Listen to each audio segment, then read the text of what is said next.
तमाम तारीफ़ें उस क्रिएटर के लिए जिसने इस यूनिवर्स को एक मकसद के तहत पैदा किया है।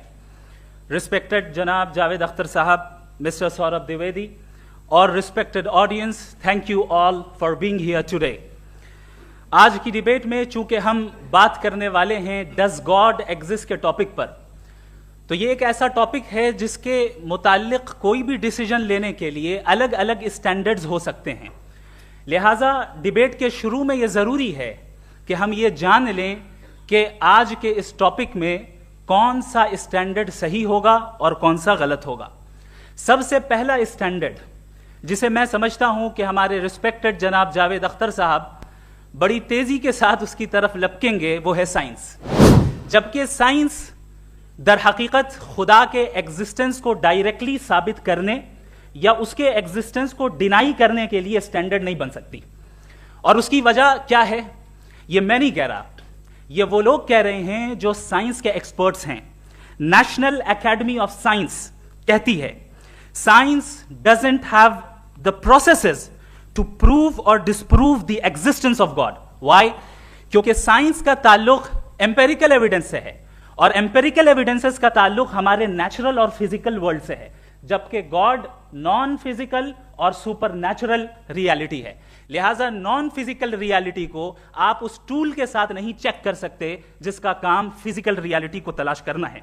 लिहाजा आज इस डिबेट में गॉड की एग्जिस्टेंस को साबित करने या उसे डिनाई करने में साइंटिफिक एविडेंस को एक्सेप्ट नहीं किया जाएगा। दूसरा स्टैंडर्ड हो सकता है रेविलेशन, कि रेविलेशन के जरिए हम यह साबित करें कि गॉड एग्जिस्ट करता है या नहीं। लेकिन यह स्टैंडर्ड भी आज इररेलेवेंट है। क्यों? क्योंकि रेविलेशन मेरे नजदीक सोर्स ऑफ नॉलेज है, वैलिड सोर्स ऑफ नॉलेज है, लेकिन हमारे जावेद अख्तर साहब के नजदीक यह वैलिड सोर्स ऑफ नॉलेज नहीं है। लिहाजा आज की डिबेट में मैं एक भी एविडेंस किसी भी मजहबी स्क्रिप्चर से नहीं दूंगा ताकि जावेद अख्तर साहब के लिए वो अनएक्सेप्टेबल ना हो। तीसरा जो मेयार हो सकता है वो है ऑब्जर्वेशन, कि भाई कोई कहे कि हमें खुदा दिखाओ, अगर है तो दिखाओ, या ये कि खुदा के एग्जिस्टेंस पर एम्पेरिकल एविडेंस दो, तो ये है दर हकीकत गलत टूल का इस्तेमाल करना। ये ऐसा ही है कि जावेद साहब मुझसे ये मुतालबा करें कि मुफ्ती साहब आप मेटल डिटेक्टर के जरिए प्लास्टिक डिटेक्ट करके दिखाएं। अब चूंकि प्लास्टिक डिटेक्ट नहीं हो पा रही है लिहाजा plastic does not exist. No, you are using the wrong tool. इस टूल से प्लास्टिक को डिटेक्ट नहीं किया जाता।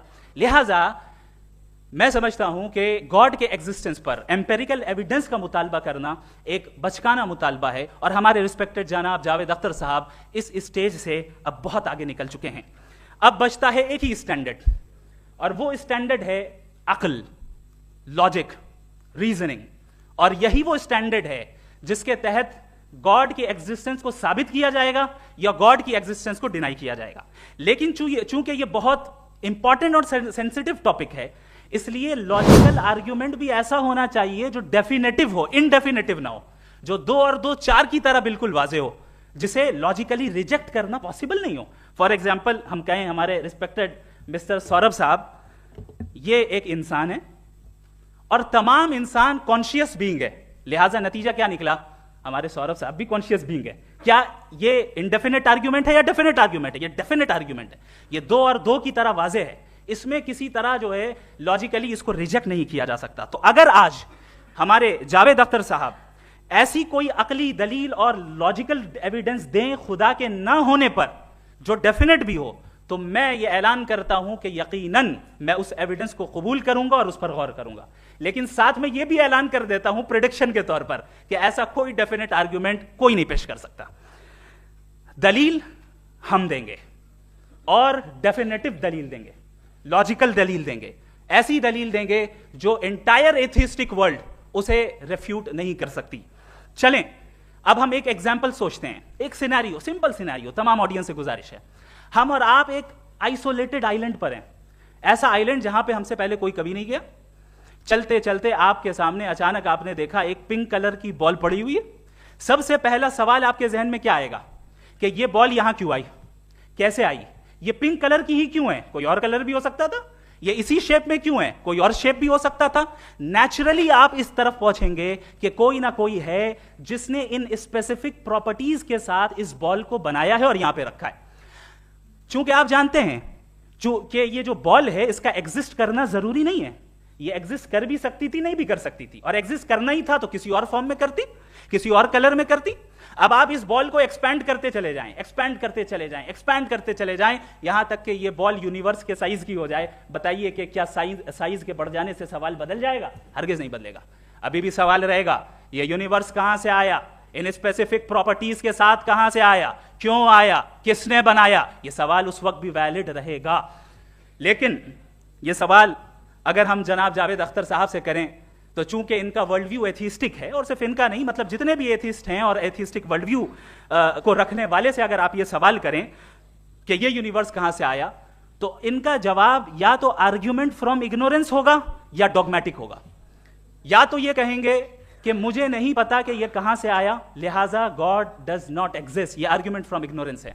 या ये कहेंगे कि ये यूनिवर्स खुद ब खुद बन गया, इसका मतलब ये है कि उस बॉल को भी खुद ब खुद बन जाना चाहिए, लेकिन बॉल के ताल्लुक से ये एक्सप्लेनेशन एक्सेप्ट नहीं की जाएगी कि ये खुद ब खुद बन गई, लेकिन यूनिवर्स के ताल्लुक से कर दिया जाएगा। इसे हम दूसरे अल्फाज में डॉगमा भी कह सकते हैं। दूसरी चीज, हमारे जावेद अख्तर साहब जरूर गॉड ऑफ गैप्स की मिसाल भी जरूर देंगे, और मिसाल देंगे कि पहले जमाने में बिजलियां कड़कती थी तो लोगों ने किसी एक खुदा की तरफ, और बारिश होती थी तो दूसरे खुदा की तरफ मंसूब कर दिया, उनके पास दलील नहीं थी। यह हमारा वर्ल्ड व्यू है ही नहीं, यह हमारा वर्ल्ड व्यू है ही नहीं, क्योंकि नेचुरल फिनोमेना के प्रोसेस की इंटरप्रिटेशन को जान लेने से यह कहां से साबित हो गया कि गॉड एग्जिस्ट नहीं करता है। इस पर मैं इंशाअल्लाह अभी आगे बात करूंगा। आप हजरात ये भी देखेंगे, और मैं ये एक्सपेक्ट करता हूं कि हमारे रिस्पेक्टेड जनाब जावेद अख्तर साहब जरूर इमोशनल आर्ग्यूमेंट्स भी देंगे, जो कि एक लॉजिकल फेलेसी है जब बात आती है ट्रुथ को डिसाइड करने में। क्यों? मिसाल के तौर पर वो कहेंगे कि अगर गॉड है तो इविल क्यों एग्जिस्ट करता है, जबकि मैं कहता हूं इविल का एग्जिस्ट करना गॉड के एग्जिस्ट करने की दलील है, उसके खिलाफ नहीं है। चूंकि अगर गॉड है तो हम सब उसके सामने अकाउंटेबल हैं, और अगर हम अकाउंटेबल हैं तो अकाउंटेबिलिटी के लिए इविल का मौजूद होना जरूरी है, उसके बगैर हम अकाउंटेबल नहीं हो सकते। और अगर हम अकाउंटेबल नहीं हैं तो हम जनाब जावेद अख्तर साहब से पूछेंगे कि आप बताएं कि फिर सफरिंग इस दुनिया में क्यों है? अगर खुदा नहीं है तो सफरिंग क्यों है? और उन लोगों के जज्बे का क्या जिनके अंदर सफरिंग के बाद इंतकाम लेने का जज्बा पाया जाता है, और वो इस दुनिया से ऐसे ही चले गए, क्या उनकी सारी तकलीफें बेकार चली जाएंगी? अब आ जाएं उसी एग्जाम्पल की तरफ कि बॉल, मुझसे अगर कोई पूछे इस बॉल को किसने बनाया, या इस एक्सपेंडेड बॉल को किसने बनाया, मैं कहूंगा कि चूंकि ये यूनिवर्स और इस यूनिवर्स की तमाम चीजें कॉन्टिंजेंट हैं। कॉन्टिंजेंट होने का मतलब ये होता है कि जो अपने एग्जिस्टेंस पे किसी के ऊपर डिपेंड करती हो, तो जाहिर है ये यूनिवर्स कॉन्टिंजेंट है। और अगर कोई चीज कॉन्टिंजेंट नहीं है तो मैं रिक्वेस्ट करूंगा कि मुझे दिखा दें कि कौन सी चीज यूनिवर्स में कॉन्टिंजेंट नहीं है, हम भी जरा गौर कर लें और हम भी देख लें।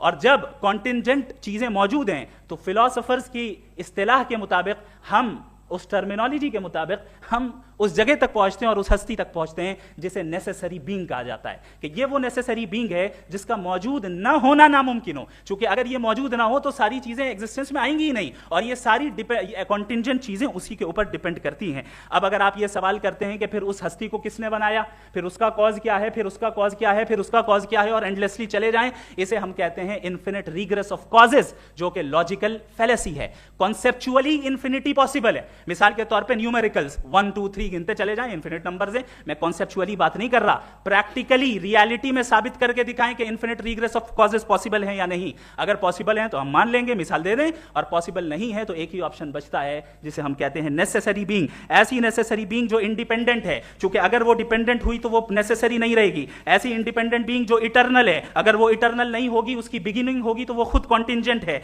ऐसी बीइंग जो पावरफुल है, क्योंकि कॉन्टिंजेंट को एक्चुअलाइज करने के लिए पावर चाहिए। ऐसी बीइंग जो इंटेलिजेंट है और नॉलेजेबल है, क्योंकि ये यूनिवर्स स्पेसिफिक फॉर्म और स्पेसिफिक लॉज ऑफ नेचर के तहत प्रिसाइजली चल रहा है। Thank you. थैंक यू मुफ्ती साहब। मैं इन दलीलों के बाद जावेद अख्तर साहब से गुजारिश करूंगा, आप बैठ के बोलना चाहेंगे या बाहर? जी।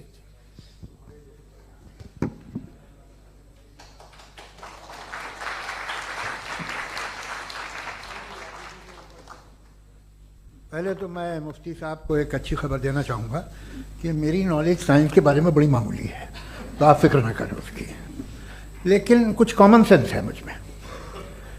देखिए, ये खुदा का तस्वुर कोई नया तस्वुर नहीं है, ये सदियों से रहा है।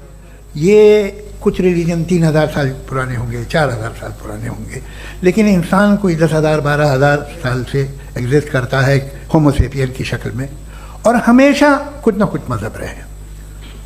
ये मज़हब जाहिलों के नहीं थे, ये मज़हब एक ऐसी ग्रीक सोसाइटी के थे जहाँ बड़े बड़े फिलोसफर पैदा हुए। ये मज़हब इजिप्शियंस के थे जिन्होंने पिरामिड्स बनाए थे। ये रोमन्स के थे कि जिनका आर्किटेक्चर और सेनेट यानी पहली बुनियाद डेमोक्रेसी की, लिमिटेड थी मगर डेमोक्रेसी थी, ये उन लोगों ने किए थे। तो इनका जो जुपिटर था, रा था, ज़्यूस था, उन्हें उस पर इतना ही एतमाद था जितना आज किसी मजहबी आदमी को अपने खुदा पे होगा। क्रिश्चियनिटी आने से पहले यूरोप में एक मज़हब था जर्मेनिक रिलीजन। उसका एक खुदा था, उसकी एक बीवी थी, उसके 2 बेटे थे, एक बेटी थी। फिर जर्मनी में जब यूरोप में क्रिश्चियनिटी आई तो वो खुदा, उसकी बीवी और पूरे ख़ानदान चला गया। तो हमने, अगर हम हिस्ट्री देखें तो खुदा जो है वो ज़्यादातर फ़नी है, वो हमेशा रहे नहीं। और वो जो लोग इन्हें मानते थे उनको आप कहें वो तो जाहिल थे, उन्हें तो कुछ पता ही नहीं था, ऐसा नहीं है। वो अपने वक्त में बड़े काबिल लोग थे और अपने वक्त में उन्होंने बड़े बड़े काम किए हैं, फिलोसफर्स थे, साइंटिस्ट थे। लेकिन उनका मज़हब कहाँ गया, उनके खुदा कहाँ गए? आज जो खुदा हैं दुनिया में लोग उन्हें मानते हैं। आपको क्या मालूम कि कितने बरसों के बाद क्या होने वाला है? हम यूरोप में देखते हैं तो चर्च खाली हैं। तो वक्त के साथ चीज़ें बदलती हैं।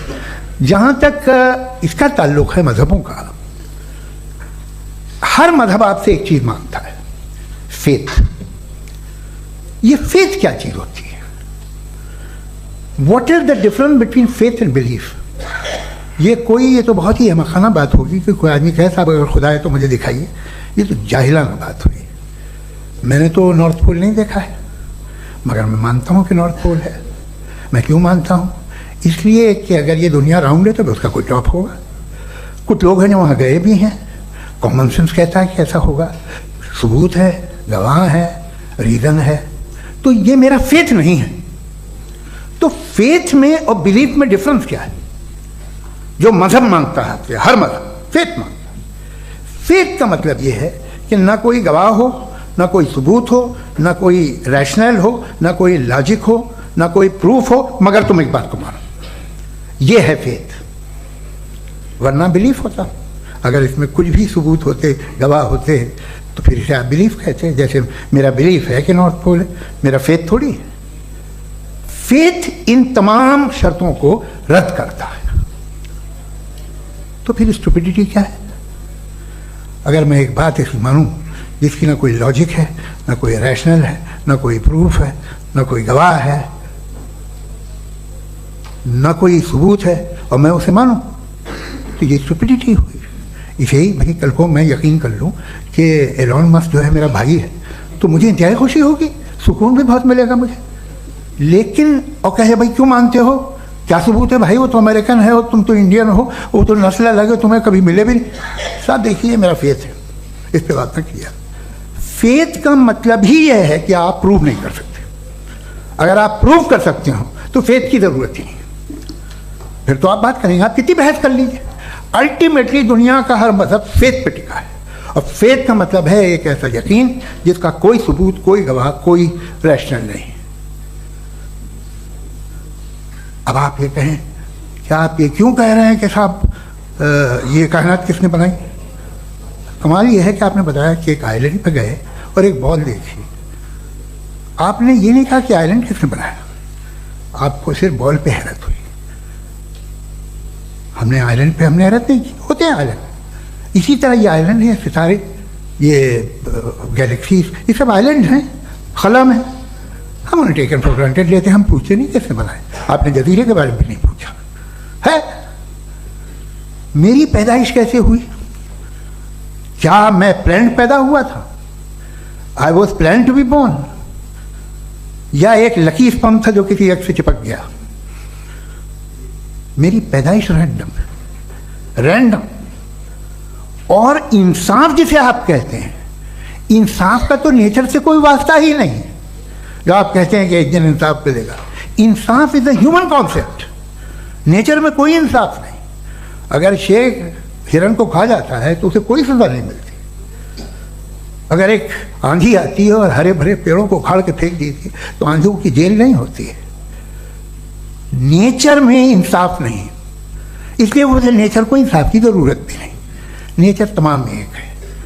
अब हम कहें कि साहब ये देखिए जो मैंने खाना खाया था ये मेरी आँख तो नहीं यूँ कर दिया उसे तो इसे सज़ा मिलनी नहीं, वो सिस्टम है, ऐसे ही चल रहा है।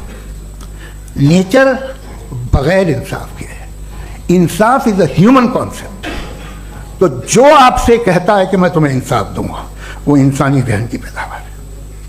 ये नेचुरल है ही नहीं, ये आसमानी है ही नहीं। नेचर का तसव्वुर, इंसाफ का तसव्वुर। भाई आप साथ मिलते हैं, अब आप लेफ्ट हैंड ड्राइव कर लें, ये क्या है? तमाम सच, तमाम नेकी, तमाम शराफत लेफ्ट हैंड ड्राइव है। वरना क्या होगा, या तो आप क्रॉस कर देंगे, आपका एक्सीडेंट हो जाएगा, या आप किसी को मार देंगे, या ट्रैफिक जैम हो जाएगा। झूठ, बेईमानी, रिश्वतखोरी, ये तमाम जो है driving on the wrong side है। इसके ऊपर कुछ नहीं। ये तो हमने बनाया है, जैसे हमने लेफ्ट हैंड ड्राइव बनाई है। ये कॉन्सेप्ट ऑफ इंसाफ जो है ये हमारा है, इसका नेचर से कोई वास्ता नहीं। शेर खा जाता है हिरन को, उसे जेल होती है क्या? कुछ भी नहीं, है ही नहीं। तो ये जो दुनिया के रिलीजन प्रॉमिस करते हैं आपसे इंसाफ, इसी से मालूम होता है कि ये मैन मेड है। ये तसव्वुर कहीं और का है ही नहीं। जो नेचर है, कुछ लोग कहते हैं नेचर ही खुदा है, तो नेचर में तो इंसाफ नहीं कहीं। और आप वादा कर रहे हैं कि तुम्हें मरने के बाद इंसाफ मिलेगा। मुझे अगर मिलेगा तो मैं बहुत खुश हूँगा, लेकिन मैं यकीन नहीं कर पाता हूँ, इसलिए कि मैं फेथ नहीं पैदा कर सकता। The very fact that religions demand faith, इसका मतलब है कि उनके पास जस्टिफिकेशन नहीं है। अच्छा साहब, फिर रिलीजन अगर मॉडरेशन में है, कोई सा भी नहीं, वो आप में कुछ खूबियाँ भी पैदा करता होगा। देखिए उसे ये फ़ायदा है, वो फ़ायदा है। अल्कोहल जो है वो ज़्यादातर दवाओं में यूज़ होती है, और एक सर्वे किया गया था अमेरिका में कि लॉन्जिटिविटी किन लोगों की है। तो एक तरफ वो लोग थे जो शराब पीते ही नहीं थे, और एक तरफ वो थे जो एक बोतल शराब रोज़ पीते थे। सबसे ज़्यादा लंबी उम्र उनकी है जो 2 पैक नाप के शराब पीते और खाना खाते हैं। मगर हम शराब को बुरा समझते हैं, मैं भी बुरा समझता हूँ। क्यों? ऐसा होता नहीं। कुछ चीज़ों में आदत होती है कि वो बढ़ती है। आज तक में एक आदमी दूध पीता है, आप 10 साल बाद भी मिलेंगे तो एक ही गिलास पीता होगा। ऐसा नहीं होता, सुबह से दूध पीता रहता है। मिल्कोहलिक मैंने नहीं देखे, अल्कोहलिक होते हैं। ये टेंडेंसी है मजहब की कि वो बढ़ता है, जैसे कैंसर बढ़ता है, जैसे शराब बढ़ती है। कुछ लोग होंगे जो उसे सही तरह से यूज़ करते हैं। मुझे यकीन है कि हमारे मुफ्ती साहब भी उनमें से एक हैं, इनसे बहुत खुशी हुई मुझे इनसे मिलकर। लेकिन कितने लोग हैं कि आज आप देखते हैं दुनिया में जो तबाहियाँ हैं, इनमें कितना हाथ है उन लोगों का जो बिलीवर कहते था मजहब ये नहीं कहता, ना कहता होगा, मगर जब ये मजहब पीते हैं तो ऐसे बिहेव करते हैं। थोड़ा सा अगर हो तो शायद बहुत अच्छी बात, लेकिन शराब थोड़ी सी नहीं रहती, उसमें टेंडेंसी है। पहले थोड़ा सा अगर 2-3 कैंसर के सेल हो ना बॉडी में तो आदमी स्लिम रहेगा, लेकिन वो 2-3 सेल नहीं रहते, वो मल्टीप्लाई होते हैं। जावेद साहब टाइम पूरा हो गया। टाइम हो गया तो बस बात खत्म हो गई। अच्छा, मुझे कुछ और कहने को था भी नहीं। जी, मैं पहले जवाबी दौर के लिए इनवाइट कर रहा हूं मुफ्ती साहब को। Your rebuttal round 1, you have 7 minutes.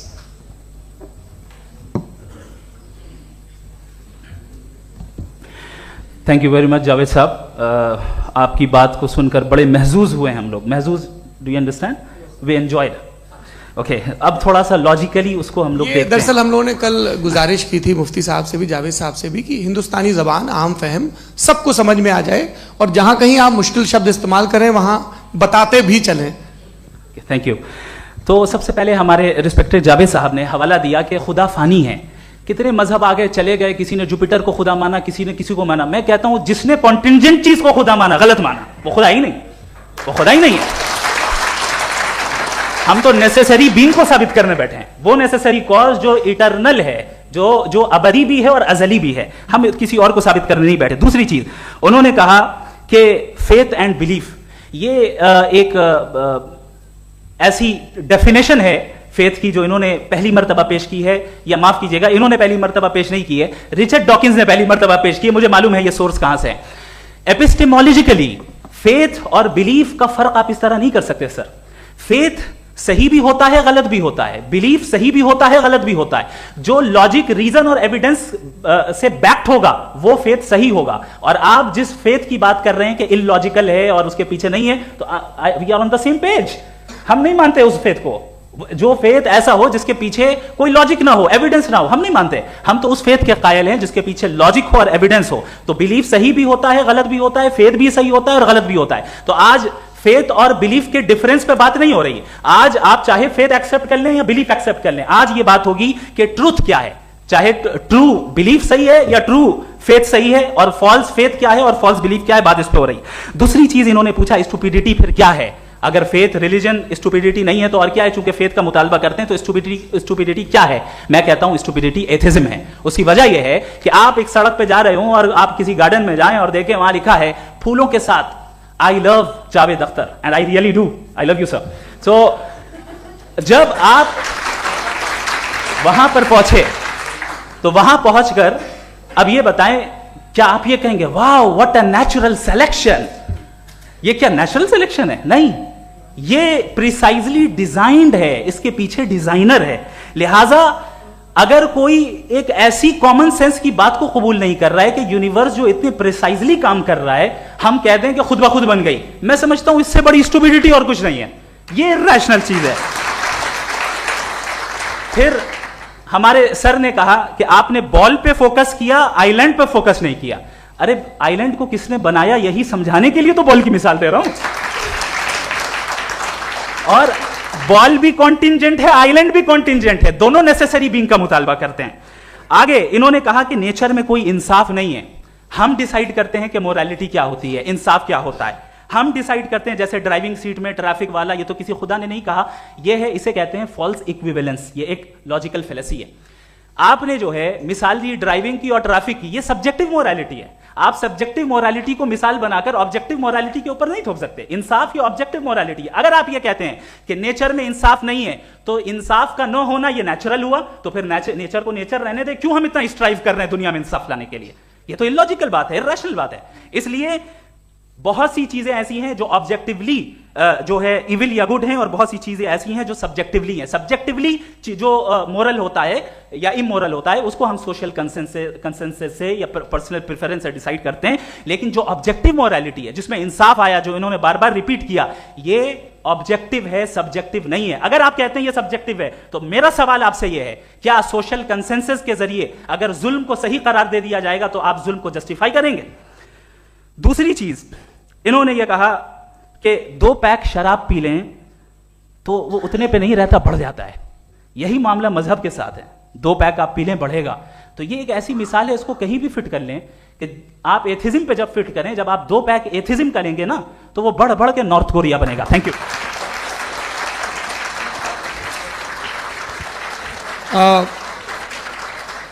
First round की रिबटल के लिए मैं जावेद साहब को इनवाइट कर रहा हूं। आपके पास 7 मिनट का वक्त है, रीसेट कर दीजिएगा प्लीज। मुझे इस बात की खुशी है कि मुफ्ती साहब ने भी मान लिया कि नेचर में कोई इंसाफ नहीं है। तो कोई भी चीज़ जो इंसान ने नहीं बनाई है उसमें इंसाफ नहीं होता है। एक बात मैं आपसे अर्ज़ करूँ, जरा पता लगा लीजिएगा, ये जो आप बाग में जाते हैं बेहद खूबसूरत फूल देखते हैं ना, इनमें से कोई नेचुरल नहीं है। ये सारे फूल क्रॉस करके बनाए गए हैं। जो जंगल में फूल होते हैं नहायत मामूली होते हैं। ये फूल इंसानों ने बनाए हैं। जो आप बाग में देख के वाह वाह कहते हैं, ये इंसानों के बनाए हुए हैं। डिफरेंट फूलों को क्रॉस करके, डेवलप करके, फिर क्रॉस करके इस तरह से बनाए गए। नेचुरल फ्लावर नहीं। किसी जंगल वीरान में जाके आप गुलाब के फूल नहीं देखेंगे। इसे बनाए हुए इंसान ने, बहुत से काम इंसान ने किए। बाकी है कि आपने मेरी एक बात का जवाब नहीं दिया, जिससे मुझे शिकायत है कि फेथ क्या है और आप फेथ मांगते क्यों हैं मुझसे? आप तो लॉजिकल हैं, आपके पास तो सारे रैशनल हैं, आपके पास सारे सबूत हैं, तो आपको फेथ की डिमांड क्यों करते हैं कि भाई तुम सरेंडर कर दो और सवाल मत करो? कोई मजहब सारे सवाल करने की इजाजत नहीं देता है और मना करता है कि ज़्यादा सवाल ना करो, बहक जाओगे तुम। आप क्यों रोकते हैं? हकीकत यह है कि इंसानी तारीख क्या है। इंसानी तारीख यह है कि दुनिया में 2 तरह के लोग हुए हैं। एक वो जिन्होंने अपनी लाइल्मी की परस्तिश की है, दूसरे वो जिन्होंने अपनी इग्नोरेंस या लाइल्मी से झगड़ा किया है और मालूम किया है कि क्या है। ये जो आप कह रहे हैं, आज आप हैरान हैं कि भाई ये यूनिवर्स कैसे बनी। लोग हैरान थे कि सूरज डूबता है तो इधर से कैसे निकलता, और आप एक कदम जाके हमेशा का मानने को तैयार है, एक कदम पीछे ही मान जाइए। भाई आप इसके बाद जाते हो, कहते सवाल ना करना कि ये कहाँ से आया, ये पावर तो हमेशा से हमेशा रहेगी। तो आप यूनिवर्स के बारे में मानने में क्या तकलीफ है, एक कदम पहले रुक जाइए। ये हमेशा से थी या नहीं थी हमें मालूम नहीं है, और ये कहना कि हमें मालूम नहीं है, कमाल ये है कि दुनिया के सारे मजहब सब जानते हैं ये दुनिया कैसे बनी थी, कैसे मिटेगी, मरने के बाद क्या होगा, इनको सब इल्म है। इनको किसी को डायनासोर होते थे पहले ये नहीं पता था, किसी को नहीं पता। किसी भी दुनिया की मजहबी किताब में डायनासोर का जिक्र नहीं है, लेकिन बाकी सब बातें, how to make universe in 4 easy lessons and बाकी सब पता है। जिसको सब पता है वो गड़बड़ है। हम में ये इंकिसार, ये ह्यूमिलिटी होनी चाहिए कि हम ये कहें कि हमें ये बहुत सारी बातें नहीं मालूम, लेकिन हम उनकी परस्तिश ना करें, अपनी लाइल्मी को की परस्तिश ना करें, हम उसे पता लगाने की कोशिश करें। जिस दुनिया में आप बैठे हैं सर, ये हॉल जो है, ये इलेक्ट्रिसिटी जो है, ये माइक जो है, जिस हवाई जहाज से आप आए थे, वो जिस कार से आप यहाँ आए हैं, ये सब उन लोगों की बनाई हुई है जिन्होंने सवाल किए थे। ये दुनिया जिसमें आप आज आराम से हैं, ये उन लोगों की बनाई है कि जिन्होंने सवाल किए थे, और हर स्टेज पे इन सवालों को मकरूह कहा गया था, गलत कहा गया था। आप जरा तारीख पढ़िए, एक बड़ी दिलचस्प किताब है बर्ट्रैंड रसेल की, जिसमें उसने रिलीजन एंड साइंस कि कब से रिलीजन जो है साइंस के अगेंस्ट है, और हद तो यह है कि भाप के इंजन के खिलाफ थे, स्टीम इंजन के भी खिलाफ थे, और फतवे हुए उन पर, वेटिकन ने दिए। तो ये हमेशा, अभी जैसे ही ये राइट फिंगर आते हैं अमेरिका में पावर में, तो वो जो अपना ये क्या बोलते हैं उसे, सीड क्या वर्ड है, सीड क्या जो, हाँ नहीं सीड जो होते हैं जिसपे जी, नहीं भाई, वो जो ह्यूमन बॉडी के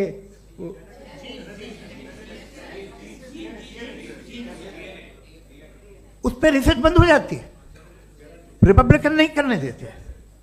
अरे भाई इतना डर क्या है तुम्हें? एक ज़माने में बहुत नाराज थे ये सारे मजहबी लोग कि ये इंसान तो इंसान बनाने की कोशिश कर रहा है। आपको क्या तकलीफ भाई, बना ले तो बना लेने दो, ये खौफ क्या है? और ये सब आज जो आप कह रहे हैं नामुमकिन है, ये कैसे हुआ? मुझे एक किस्सा याद आता है। जब मैं 6ठी क्लास में था तो मैं मैथमेटिक्स में बहुत वीक था, तो एक टीचर रख दिया गया, उसने 1 2 3 4 5 6 7 को सिखा दिया मुझे। वो दिन मैं भूल नहीं सकता हूँ मुफ्ती साहब, जिस दिन उसने ये बताया कि 1/2 क्या होता है और 3/4 क्या होता है, मुझे ऐसा लगा कि मेरा सर बीच से फट जाएगा। ये आदमी कह रहा है कि जो दीवार के अंदर जाओ वॉक करते हुए। आज हंसता हूँ मैं इस बात पे। तो आज जो बातें आपके जहन से बिल्कुल परे हैं और आप हैरान होते उन्हें देख के, एक वक्त आएगा कि मामूली लगेंगे, और हुआ है। आपकी इंसानी तारीख ही है। इतनी जल्दी सारे फैसले आप मत कर लीजिए, थोड़ा ये ह्यूमिलिटी रखिए कि भाई ये हमें नहीं मालूम। ये कहने में क्या आ रहा है? ये यूनिवर्स कहाँ तक फैली, ये कब से है और कब तक रहेगी, हमें नहीं मालूम। आपने फैसला कर लिया कब बनी। ये आपके हिसाब से कोई 14 बिलियन ईयर बनी जो समझा जाता है। उससे पहले हजारों करोड़ों अरबों साल तक खुदा बैठा क्या कर रहा था? खामोश बैठा था, ऐसे ही जमाइयाँ ले रहा था। फिर उसे आइडिया है, यार एक काम करते, वक्त अच्छा गुजर जाएगा यूनिवर्स पर आपसे। सोचिए, वो तो हमेशा से है ना, मगर यूनिवर्स हमेशा से नहीं है, ये तो बनाई गई है। और उससे पहले क्या था, इनका क्या काम था? कैसी बात है, ये बड़ा आसान है। जो बात हमें आज धीरे धीरे पता चली है, बरसों 2000 और 2500 साल पहले आपको किसी ने बता दिया कि क्या था, आप मान गए, और तब से वही मान रहे हैं जो 2500 साल पहले कहा गया था। सब कुछ बदल गया है, सॉल्व हो रही हैं चीज़ें। अभी साइंस बिल्कुल दावा नहीं करती, या कोई फिलोसफर ये दावा नहीं करता कि हमें सब मालूम। बल्कि वो कहता है कि हमें जितना मालूम होता है उससे ये मालूम होता है कि हमें कितना कम मालूम। तो हम अपनी जहालत से लड़ें, उसकी परस्टिश ना करें। जी थैंक यू सो मच। मैं तर्कों की श्रृंखला में राउंड 2 के लिए मुफ्ती साहब को आमंत्रित कर रहा हूं। आपके पास एक बार फिर से 7 मिनट का वक्त है। शुक्रिया। जनाब जावेद अख्तर साहब कई मर्तबा दोहरा रहे हैं कि फेथ का मतलब बताइए, फेथ का मतलब बताइए। मैंने बता दिया, फेथ सही भी होता है, गलत भी होता है। और आज हम फेथ पे बात नहीं कर रहे, हम ट्रुथ और डज गॉड एग्जिस्ट पे बात कर रहे हैं। क्या डज गॉड एग्जिस्ट, ये ट्रुथ यानी गॉड है या नहीं है, इसमें से दोनों ट्रुथ क्या है। अब आप उसे फेथ कह लें, बिलीफ कह लें, नॉट माई बिजनेस। उसके बाद आपने कहा कि भाई सवाल करने से मजहब रोकता है। मैं कहता हूं जो रोकता है वो रोकता होगा, मैं नहीं रोकता। बल्कि सवाल करें, सवाल करना चाहिए। सवाल कर करके तो हम आगे बढ़ते हैं, तरक्की करते हैं, और इसीलिए मैं आज यहां पे आया हूं। लेकिन सवाल सिर्फ खुदा से नहीं होगा, आपसे भी होगा। सवाल एथिज्म से भी होगा, सवाल सिर्फ मजहब से नहीं होगा, सबसे होगा। और आज मैं सवाल करूंगा और उम्मीद है कि आप जवाब देंगे। अभी तक आपने वैसे कॉन्टिंजेंसी आर्गुमेंट का कोई जवाब नहीं दिया। चलें, आपने कहा यूनिवर्स के बारे में इटर्नल क्यों नहीं बोल देते। ये चूंकि लॉजिकली पॉसिबल ही नहीं है कि यूनिवर्स इटर्नल हो। यूनिवर्स एक कॉन्टिंजेंट चीज है जो टाइम एंड स्पेस के पाबंद है, टाइम एंड स्पेस से बाउंड है। जो टाइम एंड स्पेस से बाउंड होगा वो कॉन्टिंजेंट होगा, जो कॉन्टिंजेंट होगा वो उसकी बिगिनिंग हुई होगी, जिसकी बिगिनिंग हुई होगी वो इटर्नल नहीं हो सकता। ये तो कॉमन सी बात है। आपने कहा कि किसी मजहबी किताब में डायनासोर का जिक्र नहीं है। अफसोस कि आज तक किसी मैथमेटिक्स की किताब में मुझे डायनासोर का जिक्र नहीं मिला। तो इसका मतलब मैथमेटिक्स की किताब बेकार है? नहीं, उसका वो टॉपिक नहीं है। रेवलेशन का और मजहबी किताबों का टॉपिक ये नहीं है कि आपको आके बताए साइकिल कैसे बनाते हैं, या आकर ये बताएं कि जो है डायनासोर कब था। वो तो मोरालिटी सिखाने आया है, गॉड के बारे में बताने आया, नॉन फिजिकल रियलिटी की हकीकत को सिखाने के लिए आया। रिलीजियन साइंस को रोकता है? नहीं रोकता। अगर रोकता है तो गलत करता है। रिलीजियन साइंटिज्म को रोकता है, जिसमें हमारे जावेद साहब मुख्तल हैं। साइंस और साइंटिज्म में फर्क है। साइंटिज्म यह है कि आप समझें कि साइंस और साइंटिफिक मेथोडोलॉजी ये नॉलेज को हासिल करने का वाहिद सोर्स ऑफ नॉलेज है। यह है साइंटिज्म। हम इसे रिजेक्ट करते हैं। हम साइंस को तो तरक्की करते हैं। भाई आप हमारी पूरी तारीख कर लें, पढ़ लें तो आपको पता चल जाएगा। बहरहाल ये अलग टॉपिक है। उसके बाद इन्होंने एक लफ्ज कहा, वेटिकन ने फतवा दिया। वेटिकन का फतवे से कोई ताल्लुक नहीं है, दोनों कॉन्ट्राडिक्टरी अल्फाज हैं। उसके बाद उन्होंने कहा कि भाई हमें नहीं मालूम। अगर नहीं मालूम तो क्लियरली कह देना कि नहीं मालूम है, इसमें क्या हरज है। तो वही तो मैं कह रहा हूं ना कि आप कह दें कि नहीं मालूम, लेकिन क्लेम क्यों कर रहे हैं कि गॉड एग्जिस्ट नहीं कर रहा है। आप कह दें नहीं मालूम है, हो सकता है हो सकता ना हो, लेकिन आप क्लेम कर रहे हैं। The moment you say God does not exist, this is a claim, and now the burden of proof is upon you too, जैसे हमारे ऊपर है। और क्यों है मैं बताता हूं, क्यों है ये भी मैं बताता हूं। फिलोसॉफिकली जो क्लेम होता है ना, सिर्फ ये नहीं होता कि इंसान कहे पॉजिटिव क्लेम करे और नेगेटिव क्लेम करे तो बर्डन ऑफ प्रूफ नहीं है। आप मिसाल के तौर पे मैं कहूं कि फुला उस कमरे में कोई नहीं है, मैंने एक नॉलेज का क्लेम किया है। उस कमरे में कोई नहीं है, मैंने एक नॉलेज का क्लेम किया। या तो मैं कहूं मुझे नहीं पता, हो भी सकता है नहीं भी हो सकता है, this is not a claim. लेकिन जब मैं कह रहा हूं कि वहां कोई नहीं है, या मैं कह रहा हूं वहां कोई है, दोनों क्लेम है और दोनों के ऊपर बर्डन ऑफ प्रूफ है। हमारे ऊपर भी बर्डन ऑफ प्रूफ है। मैंने कंटिजेंसी आर्ग्यूमेंट दिया, इसे तोड़कर दिखाइए। आखिरी चीज, इन्होंने कहा कि खुदा दुनिया बनाने से पहले 150 साल पहले या करोड़ों साल पहले क्या कर रहा था। अरे हजरत,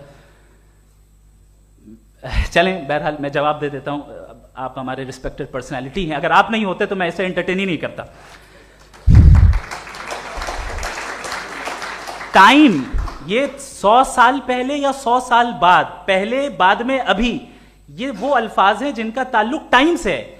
टाइम शुरू ही हुआ है यूनिवर्स की बिगिनिंग के बाद, तो उसके पहले खुदा क्या कर रहा था? सवाल इलॉजिकल है, ये फेलेसी है। यानी आप ये कह रहे हैं कि यूनिवर्स के बनने से पहले खुदा क्या कर रहा था? टाइम के बनने से पहले, पहले का ताल्लुक टाइम से, टाइम उस वक्त था ही नहीं, तो ये सवाल ही इनवैलिड है खुदा के ताल्लुक से। दूसरी चीज, आर्ग्यूमेंट ऑफ कंटिजेंसी जो मैंने आपके सामने पेश की है। आपने बार बार ये प्रूफ किया और ये कह रहे हैं कि गॉड ऑफ गैप्स। देखिए, पहले नहीं मालूम था, साइंस ने कर दिया। सिंपल्स की मिसाल से मैं समझा देता हूं। जिस गैप्स की आप बात कर रहे हैं ना, साइंस उन गैप्स को जिन चीज के जरिए भी प्रूव करेगा वो कॉन्टिंजेंट ही होगा, अब चाहे वो फोर्स हो, मैटर हो या एनर्जी हो। लिहाजा सवाल हमारा उस वक्त भी वैलिड होगा जब तक कि आप नेसेसरी बीइंग पे ना आ जाएं, और इन्फिनिट रिग्रेस पॉसिबल नहीं है of causes in practical world, तो जाहिर है कहीं रुकना पड़ेगा। जहां रुकेंगे वही खुदा है। दूसरी चीज, आपने ये कहा, क्या कह रहा था मैं, किस पॉइंट को? What? Oh no, after that. Just now. हाँ, जहां रुकेंगे वही खुदा है। बहरहाल, तो टाइम का जिक्र हो गया, गॉड ऑफ गैप, सॉरी या इसकी एक मिसाल आप ले लें। एक कार है, एक साहब ने देखा कि भाई कार जो है उसके व्हील्स कितने अच्छे लगे हुए हैं सही जगह पे, स्टीयरिंग जो है कितने अच्छे जगह पे लगी हुई है, और सीट्स कितने वेल डिजाइंड है, कितनी प्रिसाइजली ये कार काम कर रही है। तो जरूर कोई ना कोई इसे क्रिएट किया है, किसी ने क्रिएट किया है। अब जावेद साहब आए और कहे, अरे जनाब बोनेट खोलिए, इसमें इंजन है, इंजन इस कार को चला रहा है, hence prove no one has created the car. This is illogical, this is irrational. आपने इंजन के जरिए उस गैप को तो साबित किया, लेकिन क्या उससे कार की जो क्रिएशन है और उसका जो क्रिएटर है ये इंपॉसिबल हो जाए? ऐसा पॉसिबल है? उसका सवाल खत्म हो जाए, ऐसा पॉसिबल है? नहीं। आपने गैप्स को फिल करके, कॉन्टिंजेंट चीजों से गैप्स को फिल करके हमारे ऑब्जर्वेशन को और ब्रॉड कर दिया। अब हमें और पता चल गया कि ये जो कार है इसका सिस्टम कितना ज्यादा कॉम्प्लेक्स है। पहले कम समझते थे, अब कॉम्प्लेक्सिटी और ज्यादा वाजे हो गई। अब हमें समझ में आ रहा है कि हमारी सर्टेनिटी और बढ़ गई कि जरूर इस कार को किसी ना किसी ने बनाया। यही मामला यूनिवर्स का है। साइंस हमेशा फिजिकल वर्ल्ड की चीजों को ही फिल करती जाएगी और फिजिकल चीजों से ही करती जाएगी, चूंकि एम्पेरिकल एविडेंस का ताल्लुक फिजिकल वर्ल्ड से है। आप साइंस के जरिए मेटाफिजिकल रियलिटी को कभी साबित नहीं कर सकते। ये रॉन्ग टूल का इस्तेमाल करना है। ये वही काम है कि आप मेटल डिटेक्टर से प्लास्टिक डिटेक्टर करने चलें, जो कि जाहिर है सही नहीं है। Thank you.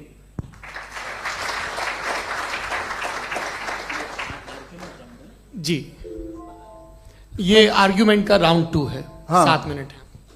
पहले तो मैं आपसे अर्ज करूं कि आपने कहा कि जब कायनात ही नहीं थी तो वक्त भी नहीं था, कुछ भी नहीं था। कैसे नहीं था? खुदा था। एक एग्जिस्टेंस तो था ना खुदा का। तो जब खुदा था तो वक्त भी होगा। ऐसा नहीं कि कुछ भी नहीं था, खुदा था। अच्छा, बाकी एक आपने कहा साहब आप साबित कीजिए, आपके पास भी लॉजिक है या मेरे पास भी लॉजिक है। आप मेरा जिम्मेदारी नहीं है साबित करना कि खुदा है। बर्टन रसल ने बड़ी अच्छी बात कही। बर्टन रसल ने बड़ी अच्छी बात कही। मैं आपसे अगर ये दावा करूं कि एक चाय की केतली मरीख के चारों तरफ घूम रही है, मार्स के चारों तरफ, तो यह आपका काम नहीं है कि आप साबित करें कि कोई चाय की केतली नहीं है। ये मेरा काम है, मैंने दावा किया है। ये दावा तो मजहबी लोग करते हैं कि खुदा है। मैं क्यों साबित करूं कि नहीं है? जब तक आप मुझे कन्विंस नहीं कर देंगे मैं नहीं मानूंगा। आपकी जिम्मेदारी है, मेरी जिम्मेदारी नहीं है। दोयम ये कि ये जो आप कह रहे हैं जो गैप्स हैं, ये गैप जब जब किसी मजहब को चैलेंज करते हैं, जब ऐसा कोई बात आती है तो हंगामा हो जाता है कि जब वो चैलेंज करें किसी फेथ को।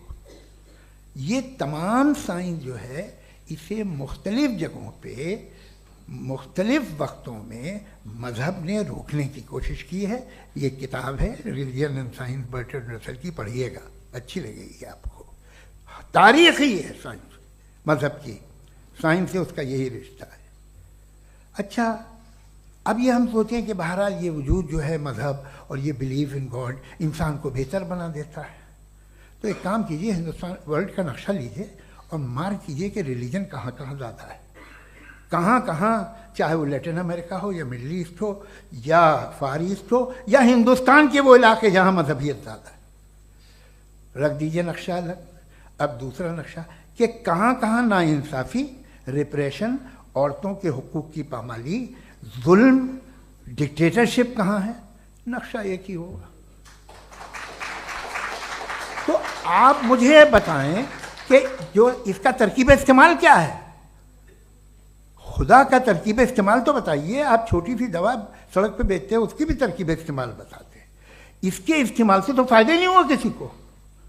जो सारे के सारे खराब मुल्क हैं, खराब समाज है, वो सारे जुल्म खुदा के नाम पे करते हैं। वो गलत करते हैं, सही करते हैं, मुझे क्या लेना देना उससे। इस्तेमाल से मालूम होता ना। एक विस्की की बोतल कभी शायद देखी हो आपने, लाल रंग की होती है, उस पर रोशनी और छपड़ा इंतहाई खूबसूरत लगती है, क्या बिगाड़ रही है किसी का? उसका इस्तेमाल गलत है, इसलिए आप उसे नापसंद करते हैं। इसका इस्तेमाल गलत है, इस तसव्वुर का इस्तेमाल ही गलत है और हमेशा से गलत हुआ है। आप देख लीजिए, इंसानी तारीख देख लीजिए, आज देख लीजिए, हिंदुस्तान देखिए, दुनिया देख लीजिए क्या हो रहा है। इसे कैसे इस्तेमाल कर रहे हैं? फेथ वाले लोग क्या फेयर हैं, जस्ट हैं, जो अपने खुदाओं पे यकीन रखते हैं, वो किस तरह के लोग हैं? वो लोगों को इंसाफ देते हैं, वो बेहतर इंसान बने।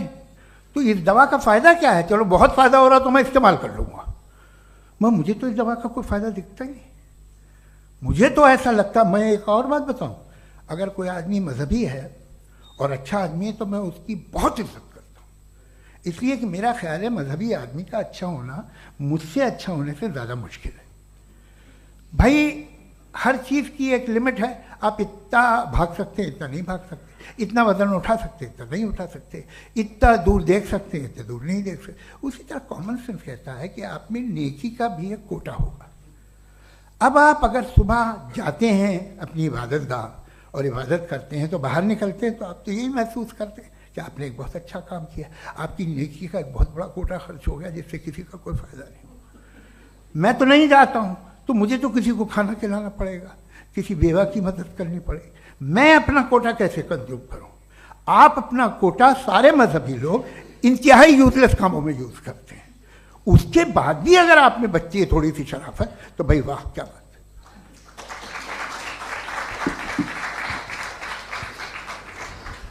एक तो मुझे ये बात बहुत अच्छी लग रही है कि दोनों ही विद्वान समय को मानते हैं और बहुत समय से अपनी दलीलें और बाज दफ़ा समय से पहले अपनी तकरीरें पूरी करके अपनी अपनी कुर्सी पर बैठ रहे हैं। ये इस आर्ग्यूमेंट का राउंड 2 पूरा हुआ। अब रिबटल का राउंड 2 है और उसके बाद क्रॉस एग्जामिनेशन होगा। नहीं, आपका आर्ग्यूमेंट हो गया सर। हमारे यहाँ स्कूल के सिलेबस में पंच परमेश्वर कहानी पढ़ाई जाती है, प्रेमचंद जी की लिखी हुई। आप निश्चिंत रहिए, आपके कोई राउंड में मिस नहीं होने दूंगा। रिबटल का राउंड 2 मुफ्ती शमाइल नदवी साहब।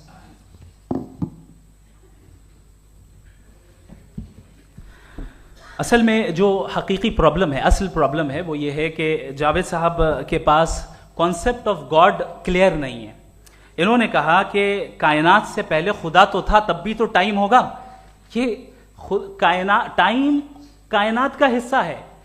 हम खुदा, उस खुदा को मानते हैं, नेसेसरी बीइंग का टाइमलेस होना जरूरी है, चूंकि वो टाइम का क्रिएटर है। जब उसने टाइम को क्रिएट किया तो वो खुद टाइम पे कैसे होगा? उसने जब स्पेस को क्रिएट किया तो खुद स्पेस में कैसे होगा? अगर वो टाइम एंड स्पेस को पहले से ही उसका पाबंद है तो फिर किस चीज को उसने क्रिएट किया? लिहाजा ये सवाल गलत है कि खुदा था तो टाइम होगा। बिल्कुल नहीं, टाइम के पाबंद हम है, खुदा नहीं है। हम फिजिकल वर्ल्ड से ताल्लुक रखते हैं, वो मेटाफिजिकल रियलिटी है। दूसरी चीज इन्होंने मिसाल दी कि चाय की केतली हवा में घूम रही होगी, और पता नहीं शायद वो बर्टन रसल का उन्होंने हवाला दिया। बहरहाल यही प्रॉब्लम है। प्रॉब्लम यही है कि हम चीजों के दरमियान डिफरेंशिएट नहीं कर पाते। ये जो आपने मिसाल दी ये इमेजिनेशन है, और मैं जो साबित कर रहा हूं वो लॉजिकल नेसेसिटी है। आप इमेजिन करने आए तो कुछ भी करें, जुपिटर में पिंक एलिफेंट होगा, यूनिकॉर्न होगा, करें, उससे कायनात पे क्या फर्क पड़ता है? उससे आप लॉजिकल नेसेसिटी साबित नहीं कर सकते। मैं तो उस प्राइम कॉज की बात कर रहा हूं, उस नेसेसरी बीइंग की बात कर रहा हूं जिसके बगैर इस कायनात का एग्जिस्टेंस मुमकिन नहीं है। दूसरी चीज, मजहब को साइंस चैलेंज करती है वगैरह वगैरह, ये हमारा टॉपिक ही नहीं है। मैं इस पर बात करूंगा तो फिर मेरा वक्त चला जाएगा। मजहब के ऊपर चूंकि हमारी डिस्कशन नहीं है, साइंस को मजहब और बिलखुसूस मैं और हमारा वर्ल्ड व्यू कम अज कम साइंस को पीछे नहीं करता है, साइंटिज्म की मजम्मत करता है। इसकी वजाहत मैंने पहले कर दी। दूसरी चीज इन्होंने कहा वर्ल्ड का नक्शा लीजिए, वर्ल्ड मैप लीजिए, 2 अलग अलग जगह की। हजरत मैंने ये होमवर्क किया था, और मैंने मिडिल ईस्ट का एक नक्शा लिया और यूरोप का एक नक्शा लिया। ये मजहबी इलाका और ये लिबरल और एथीस्ट इलाका। मुझे पता चला कि सबसे ज्यादा रेप केसेस जो हैं वहां पर है।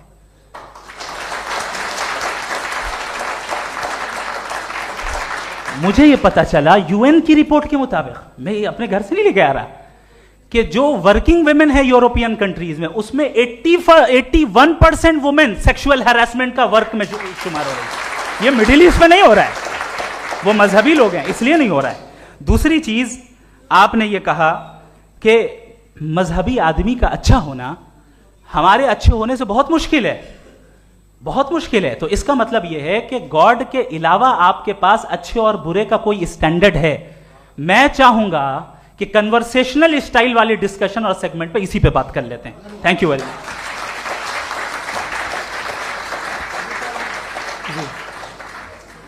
ये रिबटल का राउंड 2 है, आपके पास 5 मिनट का वक्त है और इसके बाद क्रॉस एग्जामिनेशन शुरू करेंगे। आप चाहें तो जो इन्होंने सवाल पूछे उनके जवाब आप रिबटल में भी दे सकते हैं। जी जी, देखिए पहले तो ये बात कि ये मिसाल गलत नहीं है, गलत है। इन्होंने पहले ही हमको डिसार्म कर दिया, कह लिया अकल से मामला सॉल्व नहीं हो सकता, लॉजिक से आप पहुंच नहीं सकते। ये एक मेटाफिजिकल चीज़ है। मेटाफिजिकल अजीब सा लफ्ज़ है, ठीक से किसी को माने नहीं मालूम इसके, तो ऐसा लगता है कुछ बड़ी चीज़ है। अरे भाई क्या होता है मेटाफिजिकल, बताओ, खड़ी हो। ये एक लफ्ज़ है जो कहीं भी इस्तेमाल हो जाता है। जब आप एक बात कर रहे हैं और आप मुझसे बहस कर रहे हैं तो मुझे मेटाफिजिकल मत बताइए, आप लॉजिकली मुझे प्रूव किए। और अगर लॉजिकली आप नहीं बात करते साहब ये मेटाफिजिकल है, तो फिर हम आप बात क्या कर रहे हैं? मेरा आपका किस ज़बान में कॉन्वर्सेशन होगा? और ये कहना कि वक्त पहले नहीं था, तो फिर क्यों कहते हैं ये हमेशा से और हमेशा रहेगा? हमेशा वक्त है, तो आप कैसे कहते हैं वो हमेशा से है और हमेशा रहेगा? हमेशा का मतलब है कोई वक्त, अगर वक्त ही नहीं है तो हमेशा कैसे? बाहर वो रहेगा। अब मैं ये देखता हूँ, आपने कहा ना कि वहाँ रेप ज़्यादा होते हैं, तो हम एक बात देखते हैं कि ये दुनिया जिस पे वो कादर मुतलक है, जिसकी मर्जी के बगैर पत्ता भी नहीं हिलता, ओमनीपोटेंट है, ये दुनिया चल कैसे रही है? और इस दुनिया का हाल क्या है? 45,000 बच्चे जो 10 साल की उम्र से कम थे वो गाजा में मरे। भूख से काला हांडी में बच्चे मरते हैं और डिप्थेरिया से मरते हैं। डिप्थेरिया अजीब मर्ज है, गले में जाली बनना शुरू होती है, बच्चा नीला हो जाता है, गरीब का बच्चा, इसलिए कि उपास इलाज में। ये कादर मुतलक है, जो चाहे कर दे। इससे आप दुआएं मांगते हैं हमारी ये काम कर दे वो कर दे, तो इसका मतलब डे टू डे लाइफ में वो इंटरफेयर करता है और ये देख रहा है वो। अगर वो वाकई भी है फॉर डिस्कशन सेक, तो मैं जब दुनिया देखता हूं तो मेरे दिल में उसके लिए कोई इज्जत नहीं पैदा होती। ये क्या कर रहे हो तुम पूरे ऑल पावरफुल हो, ओमनीपोटेंट हो, ओमनी प्रेजेंट हो। तुम तो वहां गाजा में रहे होगे ना, तुम हर जगह हो। तुम देख रहे थे कि बच्चे की कैसे धज्जियां उड़ रही, तुम देख रहे थे और तुम चाहते हो मैं तुम्हारी परस्तिश करूंगा, तुम हो भी। अरे यार, इससे अच्छे तो हमारे चीफ प्राइम मिनिस्टर हैं, कुछ तो ख्याल करते हैं। कमाल है, आप किसकी इबादत कर रहे हैं? अगर वो है भी, ये दुनिया नाइंसाफी से, जुल्म से, जबर से, तशद्दुद से भरी हुई है। और आप ये मत कहिएगा कि वो देख रहा है और वो बताएगा एक दिन। अगर वो देख रहा है और इंटरफेयर नहीं करता तो आप दुआ क्यों मांगते? आप कहते हैं मेरा ये काम करा दे, इसके मतलब है वो दखल दे सकता है, वो आपको नौकरी दिलवा सकता है, भले दूसरे आदमी को न मिले, मगर आपका काम कर देगा चूंकि आपने दुआ मांगी है। तो जब वो आपको नौकरी दिला सकता है, लड़की की शादी कर सकता है, बेटे को ग्रीन कार्ड दिलवा सकता है, तो कम से कम ये जो मर रहे हैं बच्चे, इनको रोक दे, कुछ तो कर। मुझे तो दुनिया में, इस दुनिया का कोई मालिक है, इसका ओमनीपोटेंट कोई रूलर है, और ये दुनिया ऐसी चल रही है। मैं तो चाहूंगा कि भाई ना हो, अगर हो तो बड़ी शर्मिंदगी की बात है। शुक्रिया।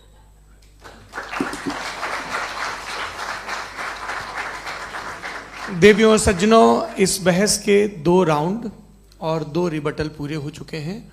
अब सबसे ज़रूरी और सबसे मुश्किल राउंड शुरू हो रहा है, क्रॉस एग्जामिनेशन का। अब इन विद्वानों की सज्जनता की एक परख भी होगी और वक्त हमने 16 मिनट का तय किया है।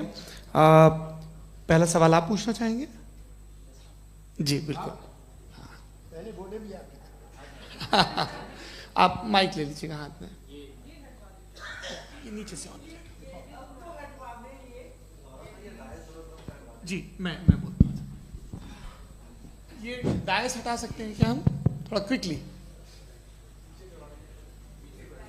डायस पीछे कर दीजिए बस थोड़ा सा, है ताकि ये जो दाएं बाएं लोग बैठे हैं इसे हटा ही दीजिए। अब हम वहाँ तो जाने वाले नहीं, आराम से आराम से। दोनों तरफ से हटा दीजिए।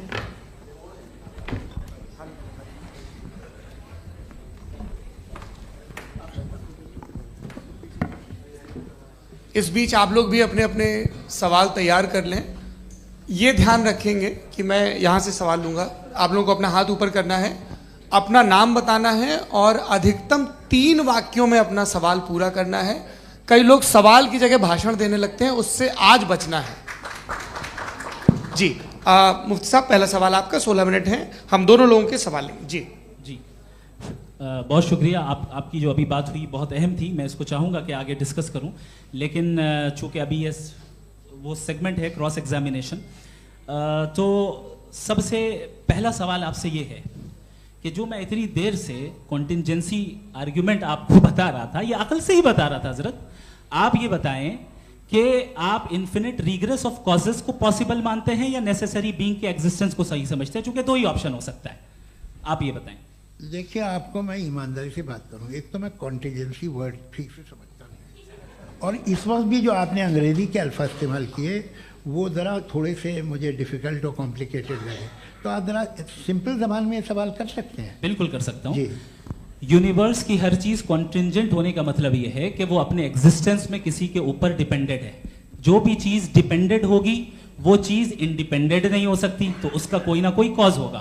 तो अब आप क्या समझते हैं कि ये इन्फिनिट रिग्रेस है, यानी कॉज पर कॉज, कॉज पर कॉज, कॉज पर कॉज, और कभी कोई यानी ये एंडलेसली चलता रहा? क्योंकि अगर ऐसा होगा तो हम तो एग्जिस्टेंस में आते ही नहीं। लॉजिकली ये मुत्तफक अलैह चीज है, मुत्तफक अलैह अग्रीड अपॉन। ओके, इस पे हमने एग्री किया था कि मुश्किल शब्द आएगा तो अर्थ बताना पड़ेगा। तो इन्फिनिट रिग्रेस तो पॉसिबल नहीं है, तो कहीं ना कहीं आपको रुकना पड़ेगा ऐसे नेसेसरी बीइंग पर। नहीं, कोई जरूरत नहीं रुकने की। किसने कहा आप रुकना पड़ेगा? आप रुकते हैं खुदा पे, आप नहीं रुकते। आप कहते हैं वो हमेशा से, जब उस वक्त से है जब वक्त नहीं था।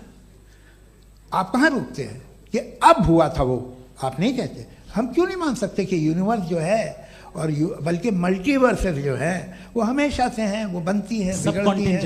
एक हमारे यहाँ एक चीज़ है ब्लैक होल, वो समेट लेता है वापस, फिर ब्लास्ट होता है, फिर फैल जाता है।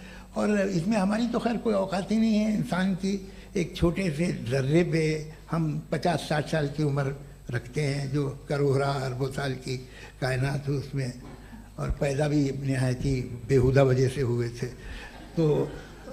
तो इसमें ये सोचना कि इसकी वजूहात और ये क्यों है, ये डिपेंडेंट है, ये हम देख रहे हैं। क्या मालूम, आप सोचिए कि ये जो फैल रही है कायनात, ये कहाँ फैल रही है, ये कहाँ जा रही है, और ये फैल क्यों रही है? अरे बना ली थी तुमने, रुको भैया, हाँ काफ़ी है। ये फैल क्यों रही है? ये और कौन सी कायनात जिसे मैं दूरबीन से देखता हूँ तो 2 बिलियन लाइट ईयर पे है, उससे मेरा कोई वास्ता ही नहीं है। 2 बिलियन ईयर यानी अगर मैं 80,000 माइल्स पर सेकेंड से चलूं तो 20 करोड़ साल में वहां पहुंच जाऊंगा।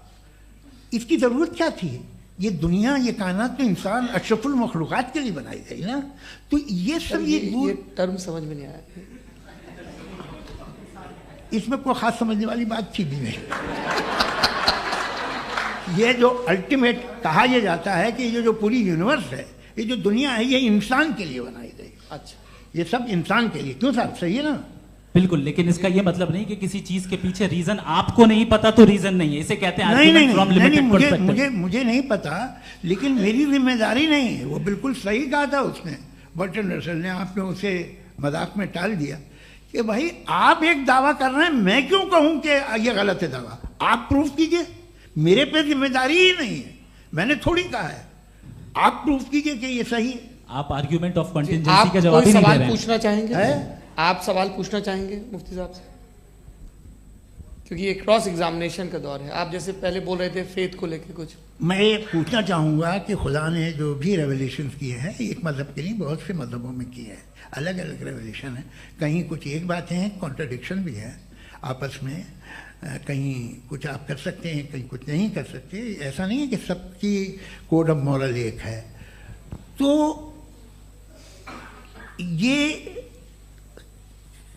किस्सा क्या है? अब आप ये देखिए कि मुझे कभी कभी लगता है कि जो फुटबॉल फाइनल होता है, लाखों लोग होते हैं, फिर वो टीवी कवर कर रही करोड़ों लोग, अगर उसमें खुदा की एक बूमिंग आवाज़ आ जाती, मैं गॉड हूँ, तो सारे लोग अभी सुन लेते और टीवी पे भी सुन लेते, किस्सा खत्म होता। ये इतनी राजदारी क्या है कि तुम सामने कुछ तो सबूत दे दो हमें सॉलिड। ये कह साहब ये यूनिवर्स कैसे बनी, इससे मसला क्या हल होगा? मैं पूछूंगा आपसे खुदा कैसे बना? क्यों नहीं पूछूंगा कैसे बना? बल्कि वो तो कायनात से कहीं ज़्यादा इंटेलिजेंट है, कायनात से कहीं ज़्यादा कॉम्प्लेक्स। जी वो हमेशा से है, आप कहेंगे मैं मान लूँगा। अच्छा दोयम वो कादिर मुतलक, यानी कादिर मुतलक का मतलब ओमनीपोटेंट, वो जो चाहे कर सकता है, आपको नौकरी दिलवा सकता है, आपकी अच्छी जगह शादी करवा सकता है, आपके पड़ोसी का मुकदमा हरवा सकता है, आपको जिता सकता है, सब काम करता है। थोड़ा सा माइक क्लोज जी। वो इस दुनिया को चला कैसे रहा है? ये दुनिया कैसे चल रही है? आपको इस पर हैरत नहीं होती? या क़यामत के बाद कभी एक जस्टिस होगा, जब ये बच्चा मर चुका होगा जिसकी धज्जियाँ उड़ गई बम से, इसको इंसाफ मिलेगा तब? अच्छा अब जवाब दूं? हाँ दीजिए। मैं वही इसीलिए आप की तरफ आता। सबसे पहले आपने रेवलेशन और स्क्रिप्चर्स की बात की, इस पे मैं बात कर सकता हूं लेकिन आज नहीं करूंगा चूंकि वक्त कम है, कभी और इस पे डिस्कस करेंगे। मैं तैयार हूं उस पे भी बात करने के लिए। ये अभी से राउंड 2 की भूमिका तय हो रही है। Does God exist round 2? चूंकि आज गॉड के एग्जिस्टेंस पे बात है तो मैं उसी के रिलेटेड जो है आपके सवालात को एंटरटेन भी करूंगा और मैं भी पूछूंगा।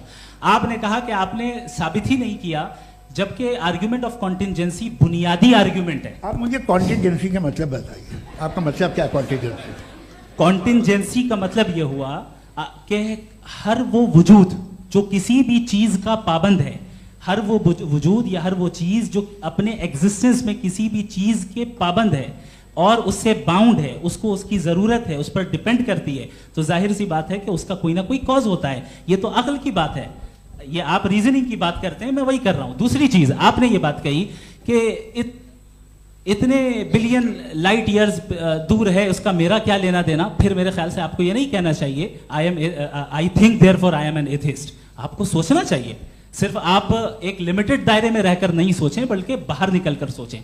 आपने तीसरा सवाल किया, आपने 2-3 सवाल एक साथ। ऐसी बातें ना कीजिए, कुछ लोगों को इतराज हो जाएगा आप पे कि आप कुछ भी सोचिए।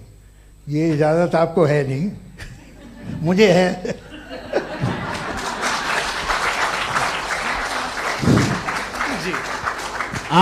आपने प्रॉब्लम ऑफ इविल के ताल्लुक से सवाल किया और बार बार आप एक लफ्ज रिपीट कर रहे हैं कि ओमनीपोटेंट गॉड है, ऑल पावरफुल गॉड है।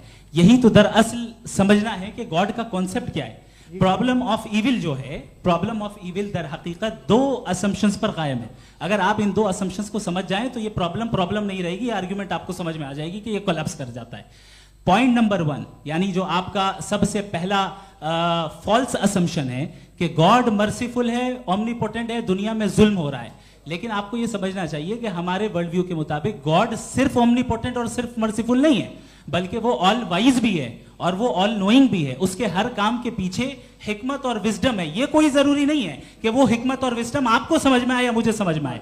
अगर आप जो समझ रहे हैं उसके मुताबिक आप फैसला कर रहे हैं, ये लिमिटेड पर्सपेक्टिव से आर्ग्यूमेंट है। और इस चीज को हम अपनी दुनिया में, अपने लाइफ में, डेली लाइफ में इस प्रिंसिपल को एक्सेप्ट करते हैं। हम जब किसी डॉक्टर के पास जाते हैं, डॉक्टर के पास जाकर वो अगर उसने हमें कोई दवाई दी है तो हम ये तो नहीं कहते कि जब तक आपके पास जितना नॉलेज और जितना विजडम नहीं है, आपने क्यों ये दवाई दी है, तब तक हम इस चीज को एक्सेप्ट नहीं करेंगे।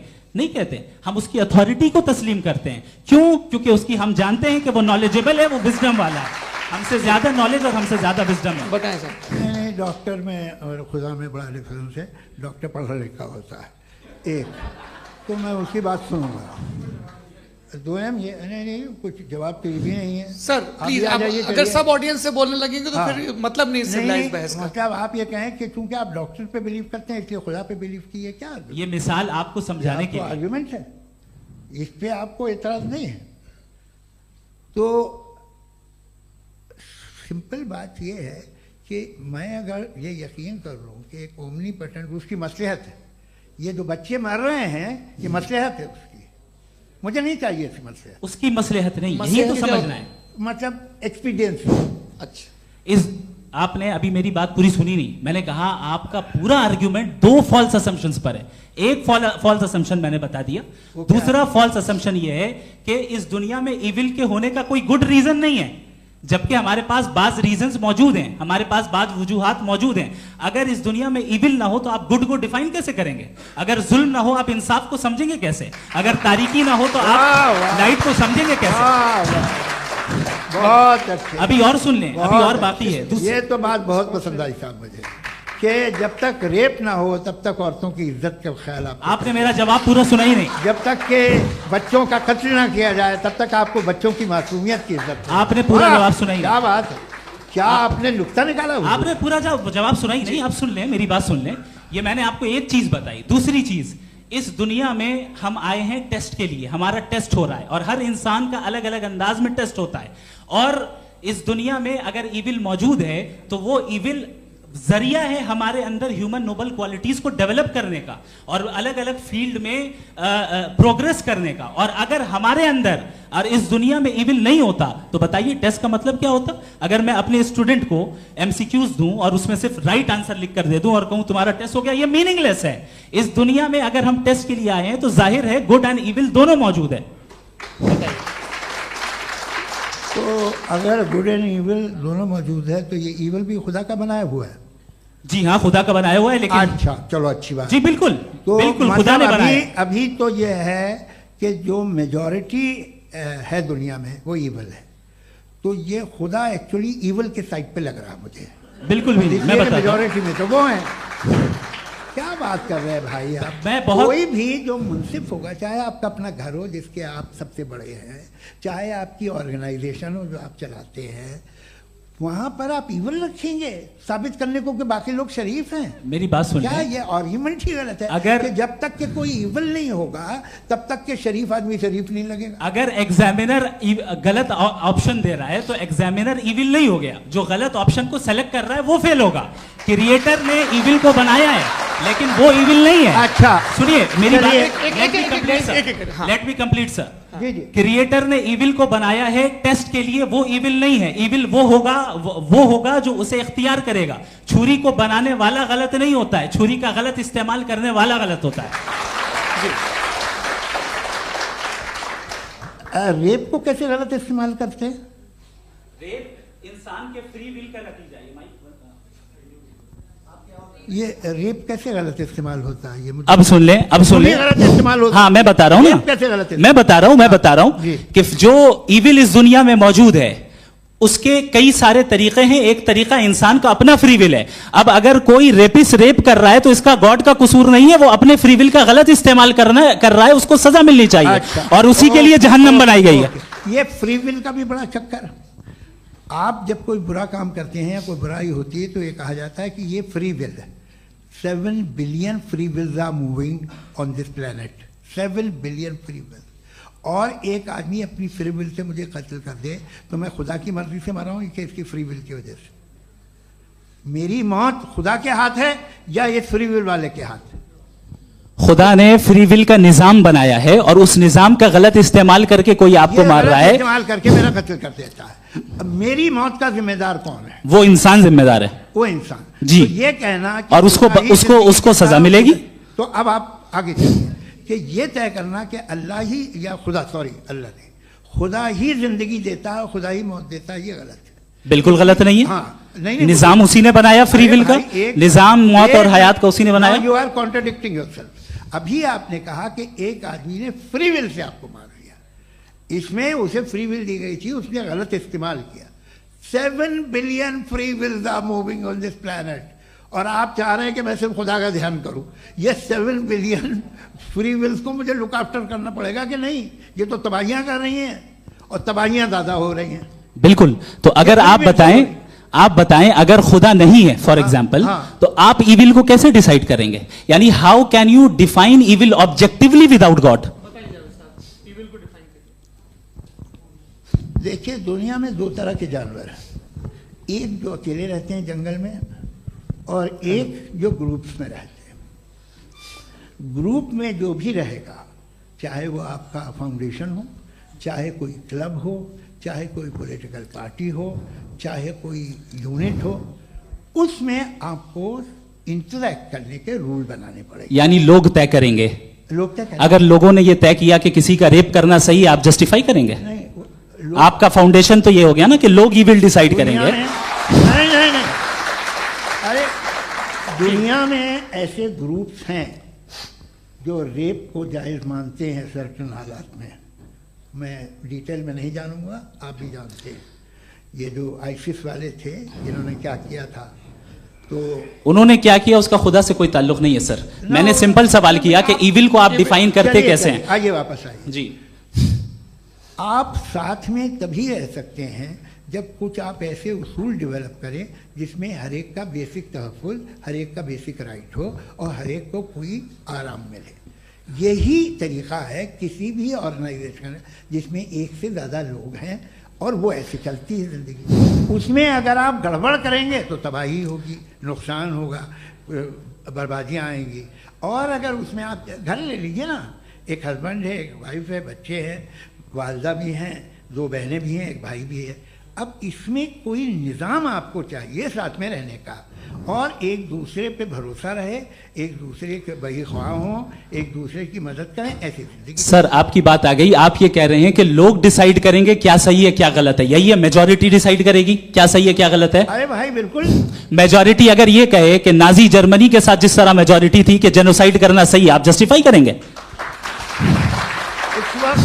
उस वक्त आपका ये सवाल सिर्फ उसके बाद क्लोजिंग। हाँ, उस वक्त प्लेनेट पे जो लोग थे, उनमें कितने लोग हिटलर को सही समझते? अच्छा, प्लेनेट की मेजॉरिटी तय करेगी, सोसाइटी की नहीं। प्लेनेट की मेजॉरिटी गॉड के एग्जिस्टेंस को सही मानती है, आप क्यों नहीं मानते? ये हेलो ये क्रॉस क्वेश्चन का राउंड यहाँ पर समाप्त होता है। और ये बड़ा अच्छा है कि इस तरह से फ्रेगमेंट कर दिया गया है ताकि जो मरकरी ऊपर जा रहा है नीचे जवाब दे दूं। जी। प्लेनेट की ज़्यादातर मेजॉरिटी कुछ दूसरे मजहबों के खुदा को मानती है। आप उन्हें क्यों नहीं? आप तो मेजॉरिटी की बात कर रहे हैं। अच्छा, ये क्लोजिंग आप ये कह रहे हैं इविल और गुड को डिसाइड मेजॉरिटी करेगी, मेजॉरिटी जो कर दे वो सही हो जाएगा। क्लोजिंग इसको जैसा आप ही लोगों ने तय किया है उसी फॉर्मेट को फॉलो कर लेते हैं। हाँ भाई, मैंने तो भले लोगों पे एतबार किया और तब मॉडरेशन तय किया। जी, आपके पास 5 मिनट का वक्त है, क्लोजिंग आर्ग्यूमेंट है, उसके बाद हम ऑडियंस से क्वेश्चन आंसर लेंगे जावेद साहब की क्लोजिंग आर्ग्यूमेंट के बाद। ओके, बहुत शुक्रिया जी।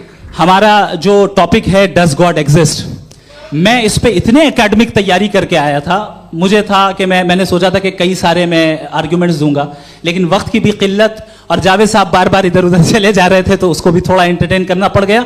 डज गॉड एग्जिस्ट पे मैं एक ही आर्ग्यूमेंट दे पाया। आर्ग्यूमेंट्स बहुत हैं और डेफिनेटिव आर्ग्यूमेंट्स हैं, और मेरे आर्ग्यूमेंट को किसी एक राउंड में भी इन्होंने एंटरटेन नहीं किया और रेफ्यूट नहीं किया। एक राउंड में भी नहीं, एक राउंड में भी नहीं। और ना ही अभी आपका क्लोजिंग आर्ग्यूमेंट आएगा, नहीं, वो बता देना। Argument of contingency sir. अरे मैं आपसे कई बार कह चुका हूं कंटीजेंसी का मतलब अब मैं कैसे समझाऊं आपको? आपस में हाँ, आप और कितने आसानी से समझाऊं मैं? मुझे तो नहीं समझ में आ रहा है। आप अपनी आर्ग्यूमेंट ऑफ कंटीजेंसी उर्दू में बोल सकते हैं।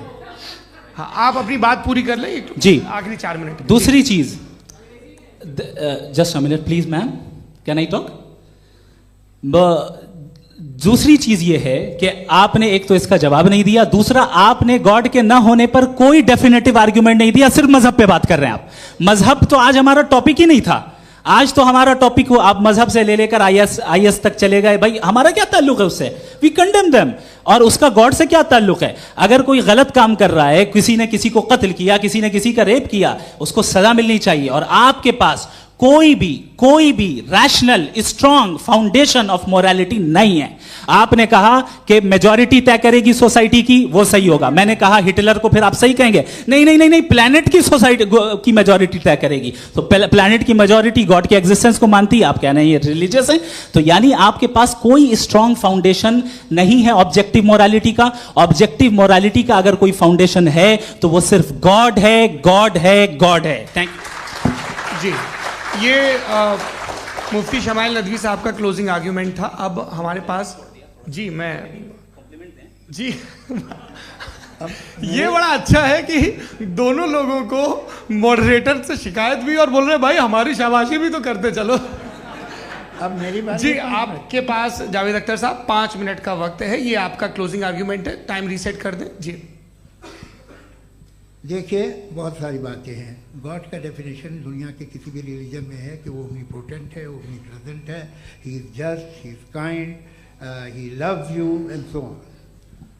मैं जब दुनिया देखता हूँ तो मुझे कोई ऐसा सुप्रीम पावर यहाँ दिखाई नहीं देती है जो इंसान की बहबूदी के लिए कुछ कर रही हो, कमज़ोर को बचा रही हो, मदद कर रही हो, जालिम को पीछे हटा रही हो। मैं नहीं देखा, तारीख़ में नहीं। एक तो अगर है और ये देख रहा है तमाशा, तो उसका होना न होना बराबर है। दोयम ये कि ये जो है, जब आप ये कहते हैं कि कायनात जिसकी कंटिजेंसी है, मैं देखिए वो लफ्ज़ इस्तेमाल किया मैं, तो ये कैसे हो सकती है भाई? और फौरन आप सरेंडर कर देते हैं कि जाहिर है कि इसका बनाने वाला तो इससे 10,000 गुना ज़्यादा कॉम्प्लिकेटेड होगा। उस पर आपके होने पे कोई इतराज़ नहीं है। उसे वो टाइमलेस है, वो पहले से था, टाइम तो बहुत बाद में आया। ये सब आप मानने को तैयार है जिसका आपके पास कोई सबूत नहीं, आपके पास कोई रीज़न नहीं है। आपकी तारीख क्या है मजहब होगी, बिलीफ की, जो खुदाओं का बिलीफ है, ये कॉन्स्टेंटली गलत साबित होता रहा है। मतलब आप कहें कि अरिस्टोटल के ज़माने में तो सब जाहिल थे, वो भी इतने ही यकीन से खुदा पे यकीन रखते थे, जो अब नहीं रहा। ये भी नहीं रहेगा, आप लिख लीजिए। और इसके आसार आपको दुनिया में दिखाई देना शुरू हो चुके हैं। ये बहस क्या आज से 100 साल पहले इस तरह हो सकती थी? यहाँ तक तो आपको हम ले आए हैं। तो सर अरे इनको मदद की जरूरत नहीं भाई, ये सेल्फ सफिशिएंट आदमी है, आप क्यों इनकी मदद कर रहे हैं? Sir please. तो ये जो है तमाम बातें अपनी जगह हैं। ये एक पैकेज है। आप अकेले, कोई आदमी ऐसा नहीं जो सिर्फ गॉड को मानता हो, उसके साथ बहुत पैराफर्नेलिया आता है, अलग अलग पैराफर्नेलिया आते हैं। They have always created chaos in the society. मैं तो आपको सीधा ऑफर देता हूँ कि दुनिया में 10 इम्पॉर्टेंट बिलीव्स हैं।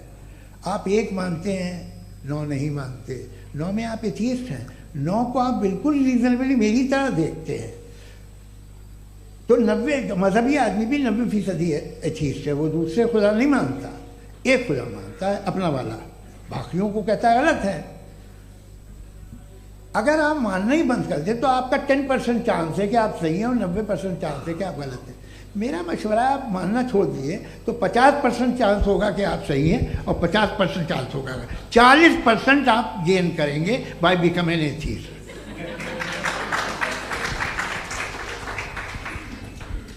ये एक फरसूदा ख्याल है, ये ख़त्म हो रहा है।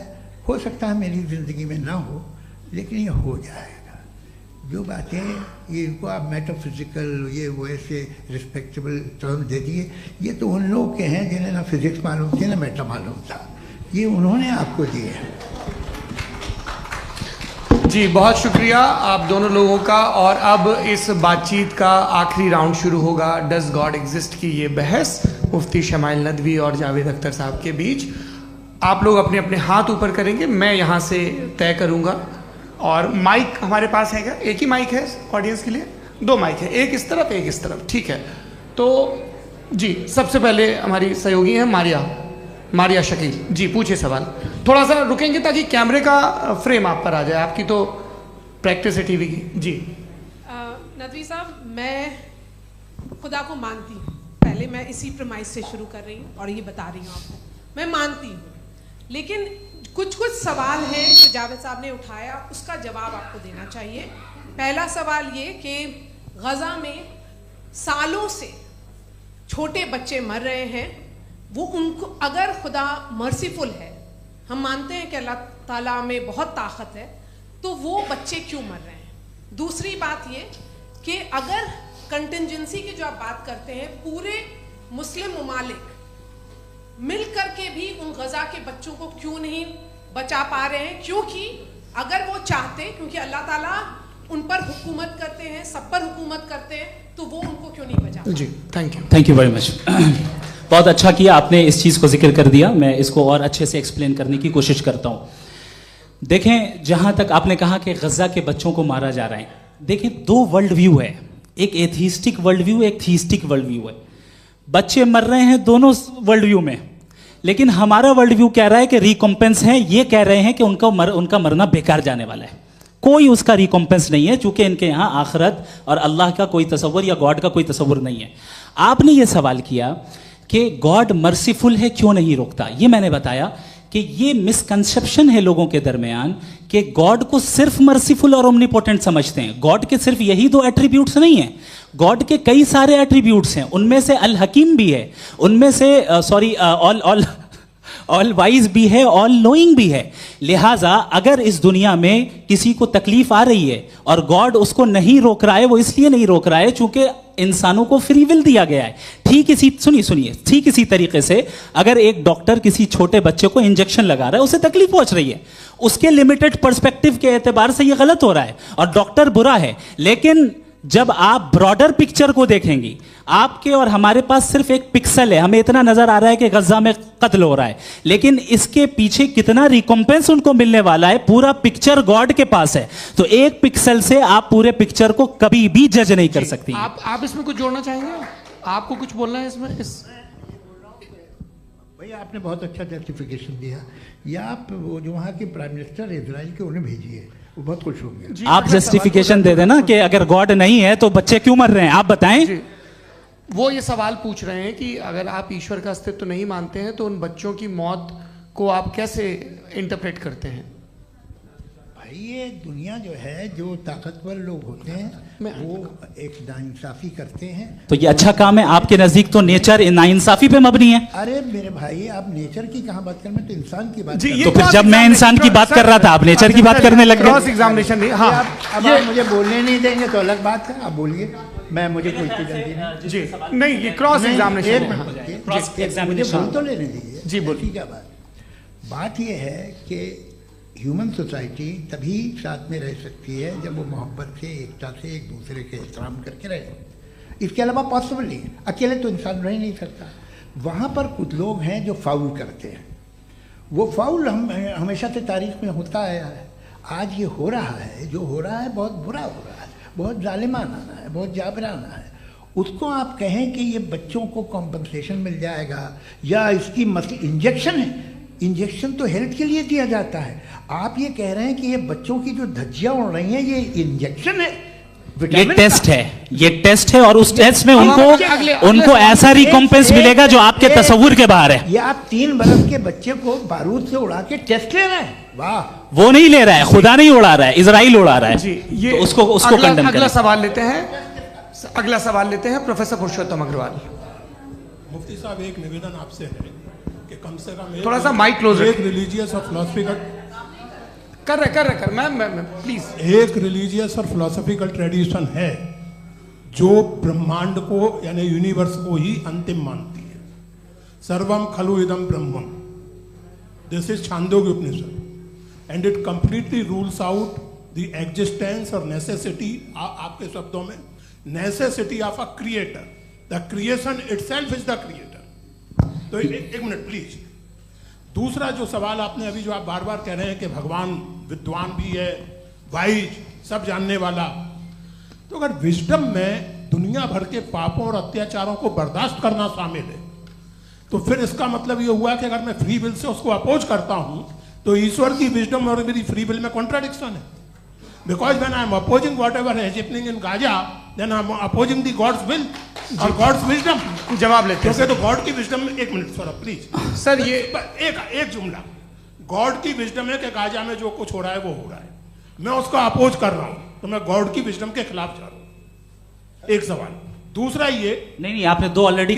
सर आप और सवाल कर लें, लेकिन मुझे 2 जवाब दे। पहले आपने ये सर, कहा, सुनिए मेरी बात सुनिए। भाई इजराइल के गॉड के मुताबिक तुम्हारा ठीक हो रहा है ना? नहीं हो रहा है, ठीक नहीं हो रहा है। मैं बता रहा हूँ क्या हो रहा है। आप तशरीफ रखिए, मैं बता रहा हूँ क्या हो रहा है। Let me complete please. एक सेकंड गाइस, एक सेकंड। ये देखिए, ऐसा है कि ये सब बड़ा आपस में विचार विमर्श के बाद ये तय हुआ था कि कुछ नियम बना लिए जाएं ताकि एक टाइम बाउंड बातचीत चले। और भाई साहब, आप बड़ा जरूरी काम कर रहे हैं, लेकिन कैमरे के फ्रेम में आके उस काम को गड़बड़ कर दे रहे हैं। ठीक है गुरु, अब मेरे को कहीं का गुस्सा कहीं निकालना था, सॉरी।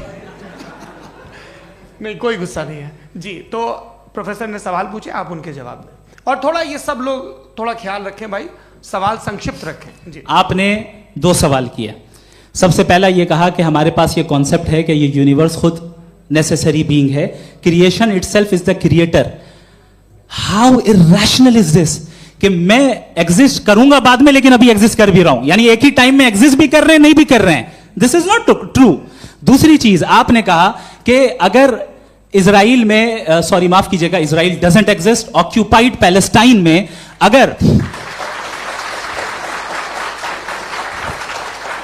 अगर ऑक्यूपाइड पैलेस्टाइन में बच्चों को मारा जा रहा है फ्री विल की वजह से और गॉड नहीं रोक रहा, ये कॉन्ट्रडिक्शन है। ये बताइए कि एक एग्जाम में एक बच्चा गलत आंसर लिख रहा है, सुनिए, एग्जामिनर चाहे तो रोक सकता है, क्यों नहीं रोक रहा है? ये कॉन्ट्रडिक्शन है, ये कॉन्ट्रडिक्शन नहीं है। माइक नहीं सर, ये आपस में जी, ये क्या आपका सवाल?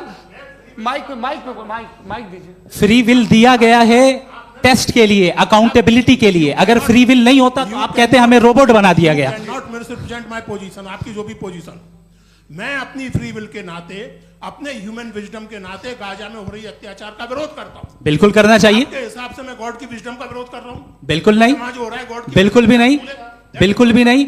उसका वहां पर गाजा में कत्ल होना ये इंसानों के गलत इस्तेमाल का नतीजा है, फ्री विल के इस्तेमाल का नतीजा है। गॉड इसका हुक्म नहीं देता, उससे रोकता है। यही तो मसला है ना, आपके लिए कॉन्सेप्ट क्लियर है? नहीं भाई, आपने तो बताया था इंजेक्शन लगाने से बच्चे को तकलीफ होती है, ये इंजेक्शन लगा। सर आप ऐसे रेटोरिक स्टेटमेंट दे तब तो कोई मसला नहीं समझते रहेंगे। This is a rhetoric statement, this is not a logical argument sir. I am sorry. आखिरी 30 मिनट बड़े मुश्किल होने वाले हैं जी। मुफ्ती साहब आगे बैठे हैं, इनको माइक दीजिए। हाँ तरुण, माइक आप अपने पास रखिए, आपको कैमरे का फ्रेम पता है जी।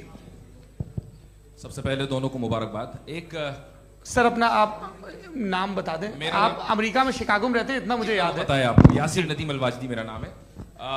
जावेद सर, आपसे एक क्वेश्चन है इन्फिनिट रिग्रेस के ताल्लुक से। एक हाइपोथेटिकल सिनेरियो है, मसलन अगर आप सर माइक थोड़ा सा प्लीज क्लोज रखिए जी।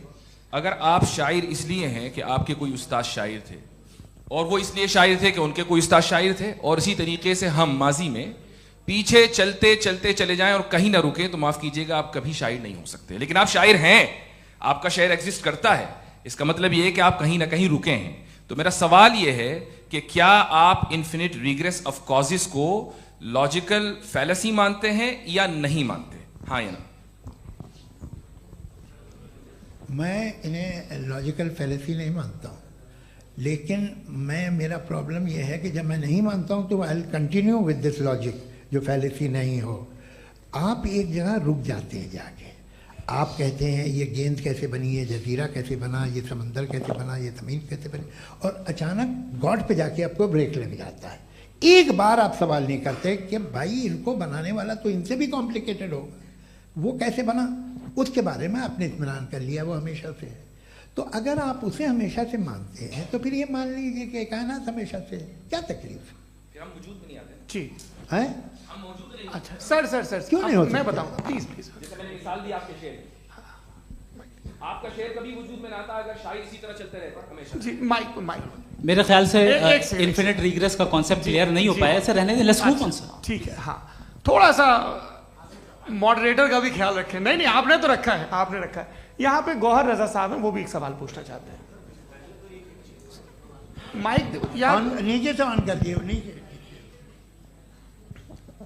पहले तो ये कह दूं कि मैं उन बच्चों से शर्मिंदा हूं जिनको गजा में कत्ल किया गया,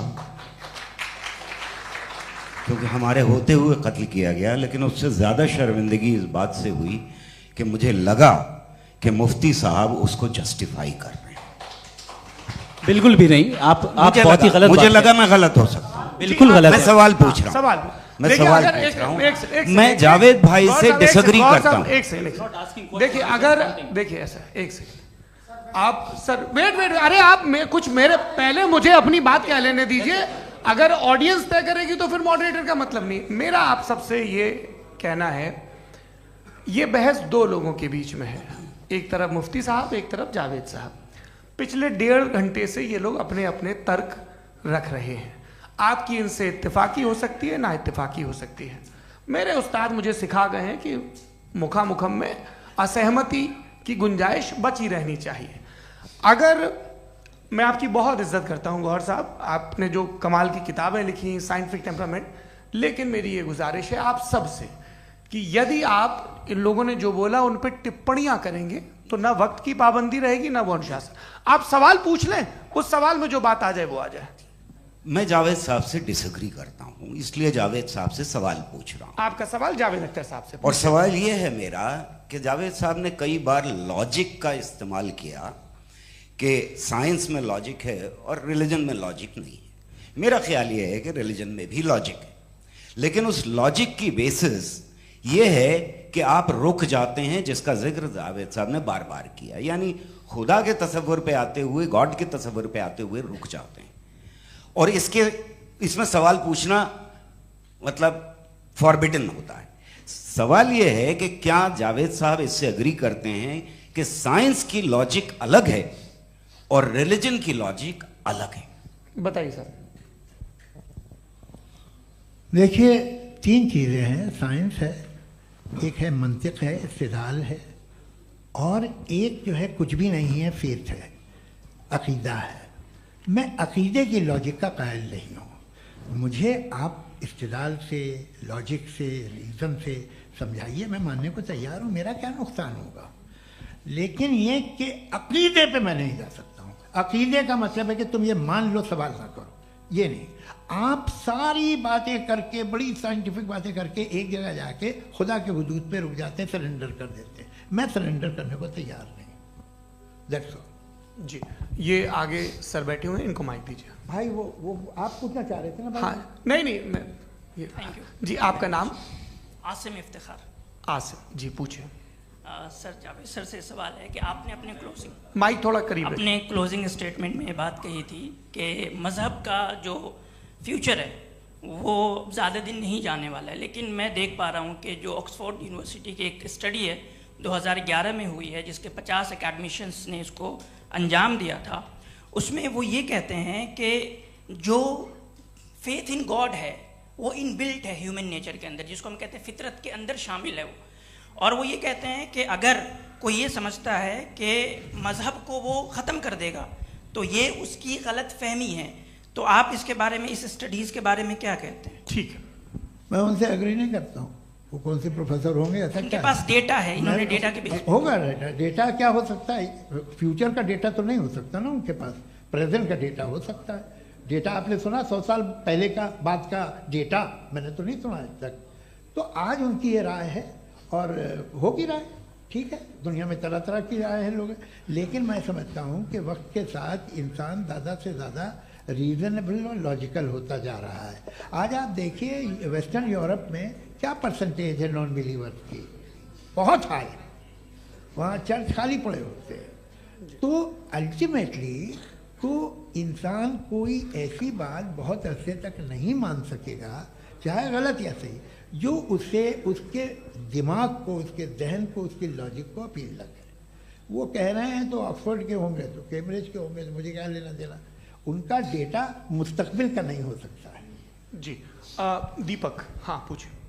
मैं आऊँगा, अभी पीछे की साइड भी आऊँगा, माइक वहीं भेजूंगा 2-3 साल के लिए। जी जावेद साहब, आपसे सवाल है। नमस्ते। अरे भाई सर, अगर आप ही लोग तय करना है तो फिर 200 लोग तय कर लें। नहीं sir, please don't do this sir. Everybody has a right sir, but we can only take selected questions. Sir, ये यंग लोग भी हैं तो इनकी ये आप उतने यंग, भाई आप यंग हैं कि नहीं हैं? वो कह रहे हैं वो भी यंग हैं साहब, आप उनकी नौजवानी पर दावा उनको ही करने थे। हाँ मुफ्ती साहब, आप यंग, हाँ पूछे। अरे भैया सर, मेरा सवाल ये है, कुछ इनसे भी तो पूछो।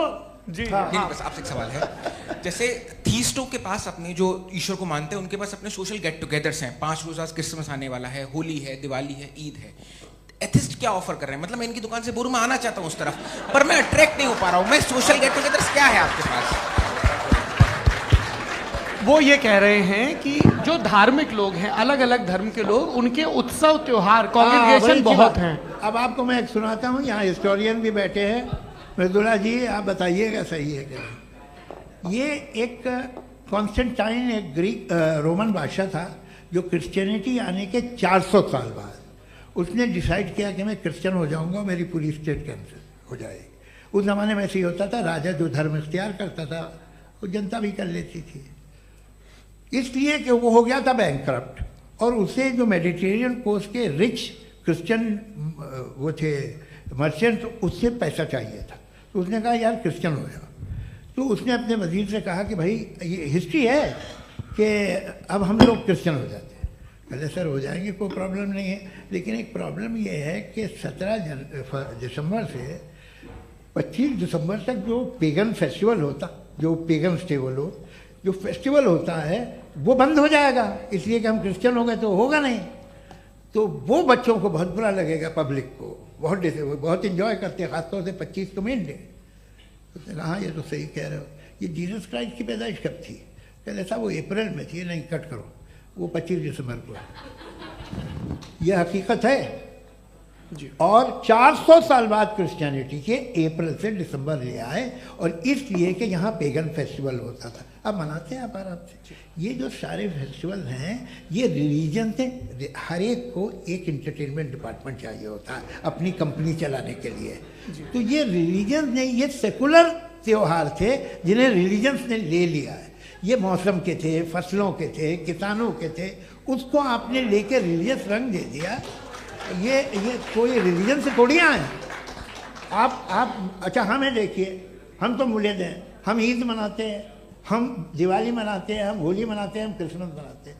बम्बई की फिल्म इंडस्ट्री की सबसे बड़ी होली हमारे घर में, सबसे बड़ी ईद हमारे घर में। वो हमारी सोशल वो है, हमारा हेरिटेज है। ऐसा थोड़ी है कि we will throw the baby along with the water. ये तो अच्छी चीज़ है, इन्हें रखो, जो बेकार है फेंक दो। जी हाँ हेलो जी, मेरा सवाल नादवी जी से है। जैसा कि आपने बोला कि गॉड टाइम के भी परे हैं और गॉड इतनी कॉम्प्लेक्स चीज़ है कि उसे ह्यूमन माइंड समझ नहीं सकता, और गॉड ने अर्थ पे फ्री विल भी दे दी है, तो आप अपना वक्त ज़ाया क्यों कर रहे हैं गॉड के बारे में बात करके? अपन को तो बात करनी चाहिए कि सोसाइटी को बेहतर कैसे करें। जी, मैं गॉड वही बताता है सोसाइटी को कैसे बेहतर करें। अभी मैं आपका जवाब देता हूँ। आपने कहा कि टाइम पे वो एग्जिस्ट नहीं करता, सो मेरा सवाल ये है कि जैसा आपने बोला कि गॉड बहुत ही कॉम्प्लेक्स चीज है। मैंने कहा ही नहीं कि कॉम्प्लेक्स है, तो आपके अल्फाज हैं। कॉम्प्लेक्स का लफ्ज गॉड के लिए सुइटेबल नहीं है। क्यों? क्योंकि कॉम्प्लेक्स वो चीजें होती हैं जो ऑब्जेक्ट हो। God is not an object जिसको आप इंस्ट्रूमेंट के जरिए लेबोरेटरी में जाके टेस्ट करें, oh it's very complex. No, वो कोई कार का इंजन नहीं है। वो फिलोसॉफिकली नेसेसरी बीइंग ऐसी बीइंग है जो सिंपल बीइंग है। हाँ, आप उसको मुकम्मल तौर पे उसकी तमाम हिकमतों को जान ले और हर चीज को जान ले, ये पॉसिबल नहीं है, क्योंकि वो ऑल वाइज है, आप ऑल वाइज नहीं है, और वो खुदा है, वो आपको सारी चीजें बता दे, ये जरूरी नहीं। मेरा सवाल ये नहीं था, मेरा सवाल ये था कि जब गॉड इतना परे है इस दुनिया से कि उसने अर्थ पे फ्री विल भी दी है, हम सब ह्यूमंस की फ्री विल है, और जो सोसाइटी में हो रहा है वो अपन लोग डिसाइड करेंगे, तो अपन लोग डिसाइड नहीं करेंगे ना, अपन लोग डिसाइड नहीं करेंगे। गॉड जो है, गॉड ने वो उसकी जात, उसकी एग्जिस्टेंस टाइम एंड स्पेस से परे है, लेकिन वो हमारा टेस्ट ले रहा है और उसी गॉड ने हमें बताया कि तुम्हें क्या करना है क्या नहीं करना है, तो जाहिर उस गॉड की बात सुनेंगे ना। जी, वो पीछे एक चश्मा लगाए जो मैम खड़ी हैं, उनको दीजिए। हाँ आप जी जी बिल्कुल आएंगे। देखिए मैं कोशिश कर रहा हूँ सब तरफ जाने की। हाँ उनको दीजिए माइक। जी हेलो सर, मैं ओमनी प्रेजेंट नहीं हूँ, टाइम पाबंद हूँ, और जहां तक कोशिश कर सकता हूँ करूंगा। जी अपना नाम बताइए। मेरा नाम उर्सुला है, मैं दिल्ली यूनिवर्सिटी की एक स्टूडेंट हूँ और मैं स्टूडेंट फेडरेशन ऑफ इंडिया से हूँ। मेरा सवाल मुफ्ती जी से है कि इस हॉल के इस कमरे में बैठ के हम लोग रेप की मोरालिटी के बारे में फिलोसफिकली बात तो कर सकते हैं, बट असलियत ये है कि रोजमर्रा की जिंदगी में औरतें रेप के थ्रू गुजरती हैं, और हम लोग सिर्फ नंबर्स पे इस तरह नहीं देख सकते, क्योंकि कितनी औरतें हैं इन कंट्रीज में जहां पे आप बता रहे हैं कि केसेस कम हैं, जिनका एक्सेस है कि वो जाके केस फाइल कर सकें। कितनी औरतें हैं जो जिनको काम करने की आज़ादी है उन कंट्रीज में। यूरोप में ये आज़ादी आ गई, यूरोप में ये रूल्स आ गए, तो हम आज उसके बारे में बात कर पा रहे हैं। जी, जवाब। आपने ये कहा कि कमरे में बंद होकर हम लोग इस पर फिलोसफिकली बात कर सकते हैं, लेकिन हकीकत में क्या हो रहा है, वो ग्राउंड लेवल पे क्या हो रहा है, जो बहुत गलत हो रहा है, और वो सफ़र कर रही हैं। आई एग्री, बहुत गलत हो रहा है, और जो गलत हो रहा है उसको हमें रोकना है। और क्यों रोकना है, वो गलत क्यों है? हमारे पास इसका ऑब्जेक्टिव फाउंडेशन है, इनके पास उसका ऑब्जेक्टिव फाउंडेशन नहीं है। मैं ये कहना चाह रहा हूं कि जहां पे भी जुल्म हो रहा है, जहां पे भी औरत पे जुल्म हो रहा है, या उसकी इज्जत लूटी जा रही है, या उसे तकलीफ पहुंचाई जा रही है, और सिर्फ औरत नहीं, किसी इंसान के ऊपर भी जुल्म हो रहा है, तो उसके खिलाफ खड़ा होना, ये मॉरलिटी हमारे पास गॉड के पास से आई है। वरना जावेद साहब तो कह रहे हैं कि जो है मेजॉरिटी डिसाइड करेगी, तो मेजॉरिटी तो कभी भी बदल सकती है।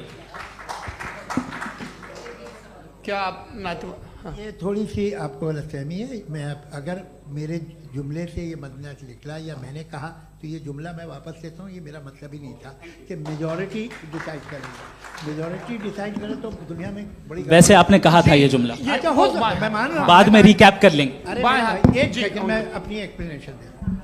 मुनासिब बात यह है कि हम सब के सब दिल में जानते हैं कि क्या अच्छा है क्या बुरा है, हमें पता है अच्छी तरह से। जो लोग बुरे काम करते हैं उन्हें भी मालूम अच्छा क्या है। यही तो सवाल था हजरत कि फिर ये मोरालिटी आई कहां से? Cross examination. हाँ जी, हाँ। मोरालिटी साथ रहने की डिजायर से आई, यानी साथ रहकर जो कुछ कह दे, जो कुछ कर दे, वो हो जाएगा? नहीं नहीं, तो आप कायदे से रह ही कर सकते हैं जब तक लोगों में मोरालिटी हो, वरना क्यास हो जाएगा। ये आपको कैसे पता? जी, हमने देखा ना, जहाँ मोरालिटी का क्यास हो गया, हम देखते हैं। कहाँ पे देखते भाई? तो दुनिया में आप जो कह रहे हैं, आप कहीं पे अगर गलत हो रहा है तो उसको आप गलत देखिए। आप एपिस्टेमोलॉजी की बात कर रहे हैं, मैं ऑन्टोलॉजी की बात कर रहा हूं। मैं इस बहस के बाद आप दोनों लोगों को चाय पे होस्ट करूंगा, वहां पे क्रॉस एग्जामिनेशन कर लीजिएगा। अभी ऑडियंस का हक मार रहे हैं आप लोग भाई, सर जस्ट लोग हैं आप लोग। और ये भाई ये हाँ, उधर आएंगे, जी सर आएंगे। अच्छा सर, मेरा नाम लईकुर रहमान है और मैं अलीगढ़ मुस्लिम यूनिवर्सिटी का स्टूडेंट हूँ। और जहाँ तक मुझे पता है कि sir you are also product of Aligarh Muslim University. मैं भी उसी चमन का बुलबुल। हाँ सर, तो बहुत खुशी हुई मुझे जान करके कि मैं आपसे मिलूंगा। सवाल सर, मेरा सवाल यह है, सर सैयद अलैहि रहमा का नज़रिया यह था कि खुदा के वजूद को अक़ल के दायरे में रह कर के तलाश करना, न कि पूरी तौर से उसका इनकार कर देना। Sir, how will you define it? नहीं, तो ये तो आप इन्हें बताइए। ये सवाल आपसे खुदा का वजूद साबित कर रहे हैं तो सर आपने इनकार कर रखा है, इस वजह से मेरा क्वेश्चन। उन्होंने यही सर से एक सेकंड, सर सैयद ने यही कहा ना कि अक्ल से आप खुदा के वजूद को साबित नहीं कर सकते, यही कहा ना भाई। वो उन्होंने कहा कर सकते हैं और वो कर दिया गया आज। वो फोन तलाश करना या साबित करना अक्ल से नहीं हो सकता। अरे सवाल तो सुन लीजिए जी। अक्ल से नहीं हो सकता है, यही कहा ना आपने। अक्ल से हो सकता है, अरे वो यही कह रहे हैं भाई, आप बता रहे हो सकता है, वो तो कुछ और। आप अगर सर देखो नौजवान फोन ले लो, वो इतनी कमाल की यूनिवर्सिटी है। अरे भाई दे दो ना जरा, एक मिनट दे दो भाई, मेरी बात सुनो, माइक पे बोलो ताकि जो लाखों लोग देख रहे हैं। माइक दे दो ना। अरे देंगे ना माइक, तुम ठहरो तो। हाँ सर, मेरा सवाल ये था कि सर सैयद अलैहि रहमा का एक नज़रिया था अपना कि खुदा का जो वजूद है उसको अक़ल के दायरे में रह करके तलाश करना है, न कि पूरे तौर से इनकार कर देना है। ये उनका कॉन्सेप्ट था। लेकिन मेरा सवाल ये है कि आप इसको कैसे डिफाइन करते हैं, एक्सप्लेन कैसे करेंगे? मैं आपसे जानना चाहता हूँ, क्योंकि you are the product of Aligarh Muslim University. मुझे अक़ल के दायरे में रख के मैंने बहुत तलाश की, मुझे मिला नहीं। हाँ, ये इधर वो चश्मा लगाए जो, हाँ उनको दे दीजिए। जी जी फटाफट पूछिए, बस 5 मिनट है, 5 मिनट में खत्म हो रहा है। हाँ अस्सलाम वालेकुम मुफ्ती साहब। एंड मेरा सवाल जावेद अख्तर साहब से। क्या नाम है आपका? अरे भैया सब मुझे तो पूछ रहे हो। फैज पूछिए फैज साहब। तो मेरा सवाल ये है कि अभी जो एथियस्ट है वो problem of evil argument use कर रहे हैं अगेंस्ट मुस्लिम्स, राइट? कि इस दुनिया में इतना सारा इविल है और अगेंस्ट मुस्लिम तो यहाँ अगेंस्ट थियस्ट। हाँ थोड़ा सा करेक्ट कर लीजिए भाई, पूरी मशक्कत ही इसी बात की थी कि किसी एक मजहब पे बात न टिके। जी, तो बेसिकली ये आर्ग्यूमेंट ऐसा है कि इस दुनिया में इतना ज्यादा ईवल एग्जिस्ट करता है और अगर एक ऑल गुड गॉड है तो वो रोकता क्यों नहीं है? लेकिन इस सवाल में एक हिडन अजम्पशन ये है कि इस दुनिया में ईवल एग्जिस्ट करता है। अब एथियस्ट ये कैसे ऑन्टोलॉजिकली प्रूव कर सकते हैं कि इस दुनिया में ईवल एग्जिस्ट करता है? मैं आपको बताता हूँ, थोड़ा सा समझा। नहीं सर हम लोग इनको सुनने आए। नहीं please don't do that. I want to explain ontologically. नहीं हम समझ गए सर, इनको अब जवाब देने दीजिए। अच्छा सवाल पूछ लो। मैं अभी तक क्या था वो मैं थोड़ा सा ऐड ऑन कर लेता हूँ। तुम गुरु, तो हम जब इसका राउंड 13 करेंगे ना तब तुमको स्टेज पे बिठाएंगे। जी तो हाँ जल्दी से। तो देखिए एथियज्म के हिसाब से सब कुछ रैंडमली बन गया है, सब कुछ एटम्स और मॉलिक्यूल्स है। एक पत्थर में और मुझ में सिर्फ इतना फर्क है कि हम लोग एटम्स और मॉलिक्यूल्स का अलग अलग रीअरेंजमेंट है। अब एक पत्थर को कोई इंसान तलवार से 2 टुकड़ों में काट दे या मुझे, according to atheism it is same. There is no evil and good according to atheism. जी अच्छा, फैज साहब का सवाल ये है कि हाँ कोशिश भी करते तो इससे गलत सवाल नहीं कर पाते। एक लाइफ फॉर्म है और लाइफ फॉर्म में फीलिंग्स हैं, मतलब लाइफ फॉर्म सुनता है, देखता है, टेस्ट कर सकता है, फील कर सकता है। तो उसकी जो ये जो क्वालिटी इस बबल में आ गई हैं वो जानवर में भी है, इंसान में भी है। तो जाहिर है कि उसे कोई तकलीफ पहुंचेगी तो चूंकि उसके पास वो सेंसिटिविटी है तो मैं करेगा। पत्थर में वो सेंसिटिविटी नहीं है। तो ये क्या सवाल हुआ कि अगर पत्थर को काटा तो पत्थर को तकलीफ नहीं होती, तो आपको काटे तो आपको क्यों तकलीफ हो? बैठ जाइए। जी हाँ अगला सवाल। हाँ पूछे जी जावेद अख्तर साहब। अरे भैया सब आप लोग मुफ्ती साहब को छोड़ रहे हैं और मेरे ही पीछे पड़े हैं क्या? फिर चलो बोलो भाई। You asked how God can exist when children die in Gaza. Huh? You asked how God can exist when children die in Gaza, and you also mentioned the rise of atheism in Europe. But the same events also are leading many atheists and non-believers to turn towards faith. How do you interpret this contradiction, where suffering pushes some away from God, yet brings others closer to belief? आपको एक बात बताऊं, दुनिया perfect तो कहीं भी नहीं है, हर जगह कुछ खामियां हैं। बेटा एक मिनट आप ही को कहेंगे, देखो वो तो कुछ खामियां, कमज़ोरियां, खराबियां सब जगह है। लेकिन अगर देखोगे ईमानदारी से कि दुनिया सबसे ज़्यादा महज़ब कहाँ है, एक आम शहरी को कहाँ हुकूक हासिल हैं, वो बोल सकता है, अपनी मर्ज़ी से काम कर सकता है, अपनी मर्ज़ी से राय दे सकता है, हुकूमत के ख़िलाफ़ बोल सकता है, बरसरे इक़्तिदार लोगों के बारे में बोल सकता है, सरमायादारों के ख़िलाफ़ बोल सकता है। तो आपको ये स्कैंडिनेवियन कंट्रीज़ में मिलेगा, वेस्टर्न यूरोप में मिलेगा। मैं नहीं कह रहा वो परफेक्ट है, बिल्कुल नहीं, वहाँ बहुत ख़राबियाँ भी हैं, परफेक्ट तो कोई। लेकिन जिन जिन मुल्कों में, लैटिन अमेरिका देखो, गल्फ देखो, वहाँ पर आपको ये ज़रूर है कि रेप नहीं होते होंगे। रेप की ज़रूरत क्या है भाई? उसको तो ख़रीद लो, घर में रखो, सड़क पर रेप करने की क्या ज़रूरत है? मगर सुनिए, मगर हकीकत ये है कि वहाँ शख्सी आज़ादी राय देने की, बोलने की नहीं है। जी ये एक आखिरी सवाल मुफ्ती साहब से। हाँ मैम, इनको माइक दीजिए। शुक्रिया। मेरा नाम मनीषा है, मैं हरियाणा से आई हूँ। मैं मुफ्ती साहब से एक बात पूछना चाहती हूँ। आप बार बार जावेद साहब को कॉन्ट्राडिक्ट तो कर रहे हैं कि आपने ये कहा, लेकिन आप भी अजम्पशंस के बेसिस पे बात कर रहे हैं। आपने खुदा के होने का कौन सा प्रूफ पेश किया है, खुदा की एग्जिस्टेंस का? अब इस सवाल को अलग रहने दीजिए, कौन एथीस्ट है कौन नहीं है। और दूसरी बात जो आपने एक छोटी सी कही थी कि ये फ्री विल का इस्तेमाल करता है इंसान अपनी, लेकिन इस फ्री विल का इस्तेमाल में मतलब खुदा ने ये दे दी सबको ये इजाजत कि वो कितना घिनौनापन और कितने ज्यादा खराब से खराब तरीके इस्तेमाल कर सकते हैं। जवाब सुनते जी। आप फ्री विल को मानती है ना, या अब कहती है कि फ्री विल नहीं है ना? मानती है ना? तो अब आपके पास इसका कोई एक्सप्लेनेशन नहीं है कि अगर एक इंसान उस फ्री विल का इस्तेमाल करके गलत काम कर रहा है और बच के अच्छी जिंदगी गुजार के निकल जा रहा है, उसका कोई रिकम्पेंस नहीं है। हमारे वर्ल्ड व्यू में जो इंसान गलत काम कर रहा है उसको भी रिकॉम्पेंस यानी उसका बुरा बदला मिलना है, और जो सही काम कर रहा है उसको सही बदला मिलना है। लिहाजा जो फ्री विल है वो इस तरीके से है कि एक लिमिटेड टाइम तक खुदा ने मोहलत दी है। ऐसे नहीं कि छूट दे दी, जो करना है करते रहो हमेशा। वक्त आएगा जब एग्जाम का टाइम खत्म होगा तब रिजल्ट आएगा, दौराने एग्जाम जबरदस्ती आपको नहीं बताया जाएगा। अरे भाई एक सेकंड, जी एक सवाल मुफ्ती साहब से मेरा, मुफ्ती साहब से एक सवाल, रुक जाइए, आपसे फोन, आप इसके बाद आपसे यहीं रहेंगे वो। हाँ बोलिए। मैं मुफ्ती साहब एक ही सवाल करता हूँ कि अगर जो हो रहा है फ्री विल से हो रहा है और एक दिन बरोज़ क़यामत इंसाफ होगा मैशर में वगैरह वगैरह, तो दुआ क्यों मांगते हैं लोग?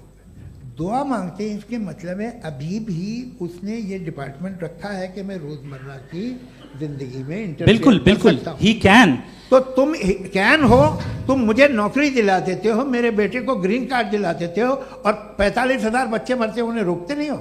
नहीं तो क्या आप ये कह रहे हैं कि इस दुनिया में जालिमों को कभी पकड़ ही नहीं होती है? अरे जो भी पकड़ होगी वो बच्चे रोते हैं। बिल्कुल, देखें मैंने अपने ओपनिंग स्टेटमेंट में यही कहा था कि जनाब जावेद साहब सिर्फ इमोशनल आर्गुमेंट देंगे।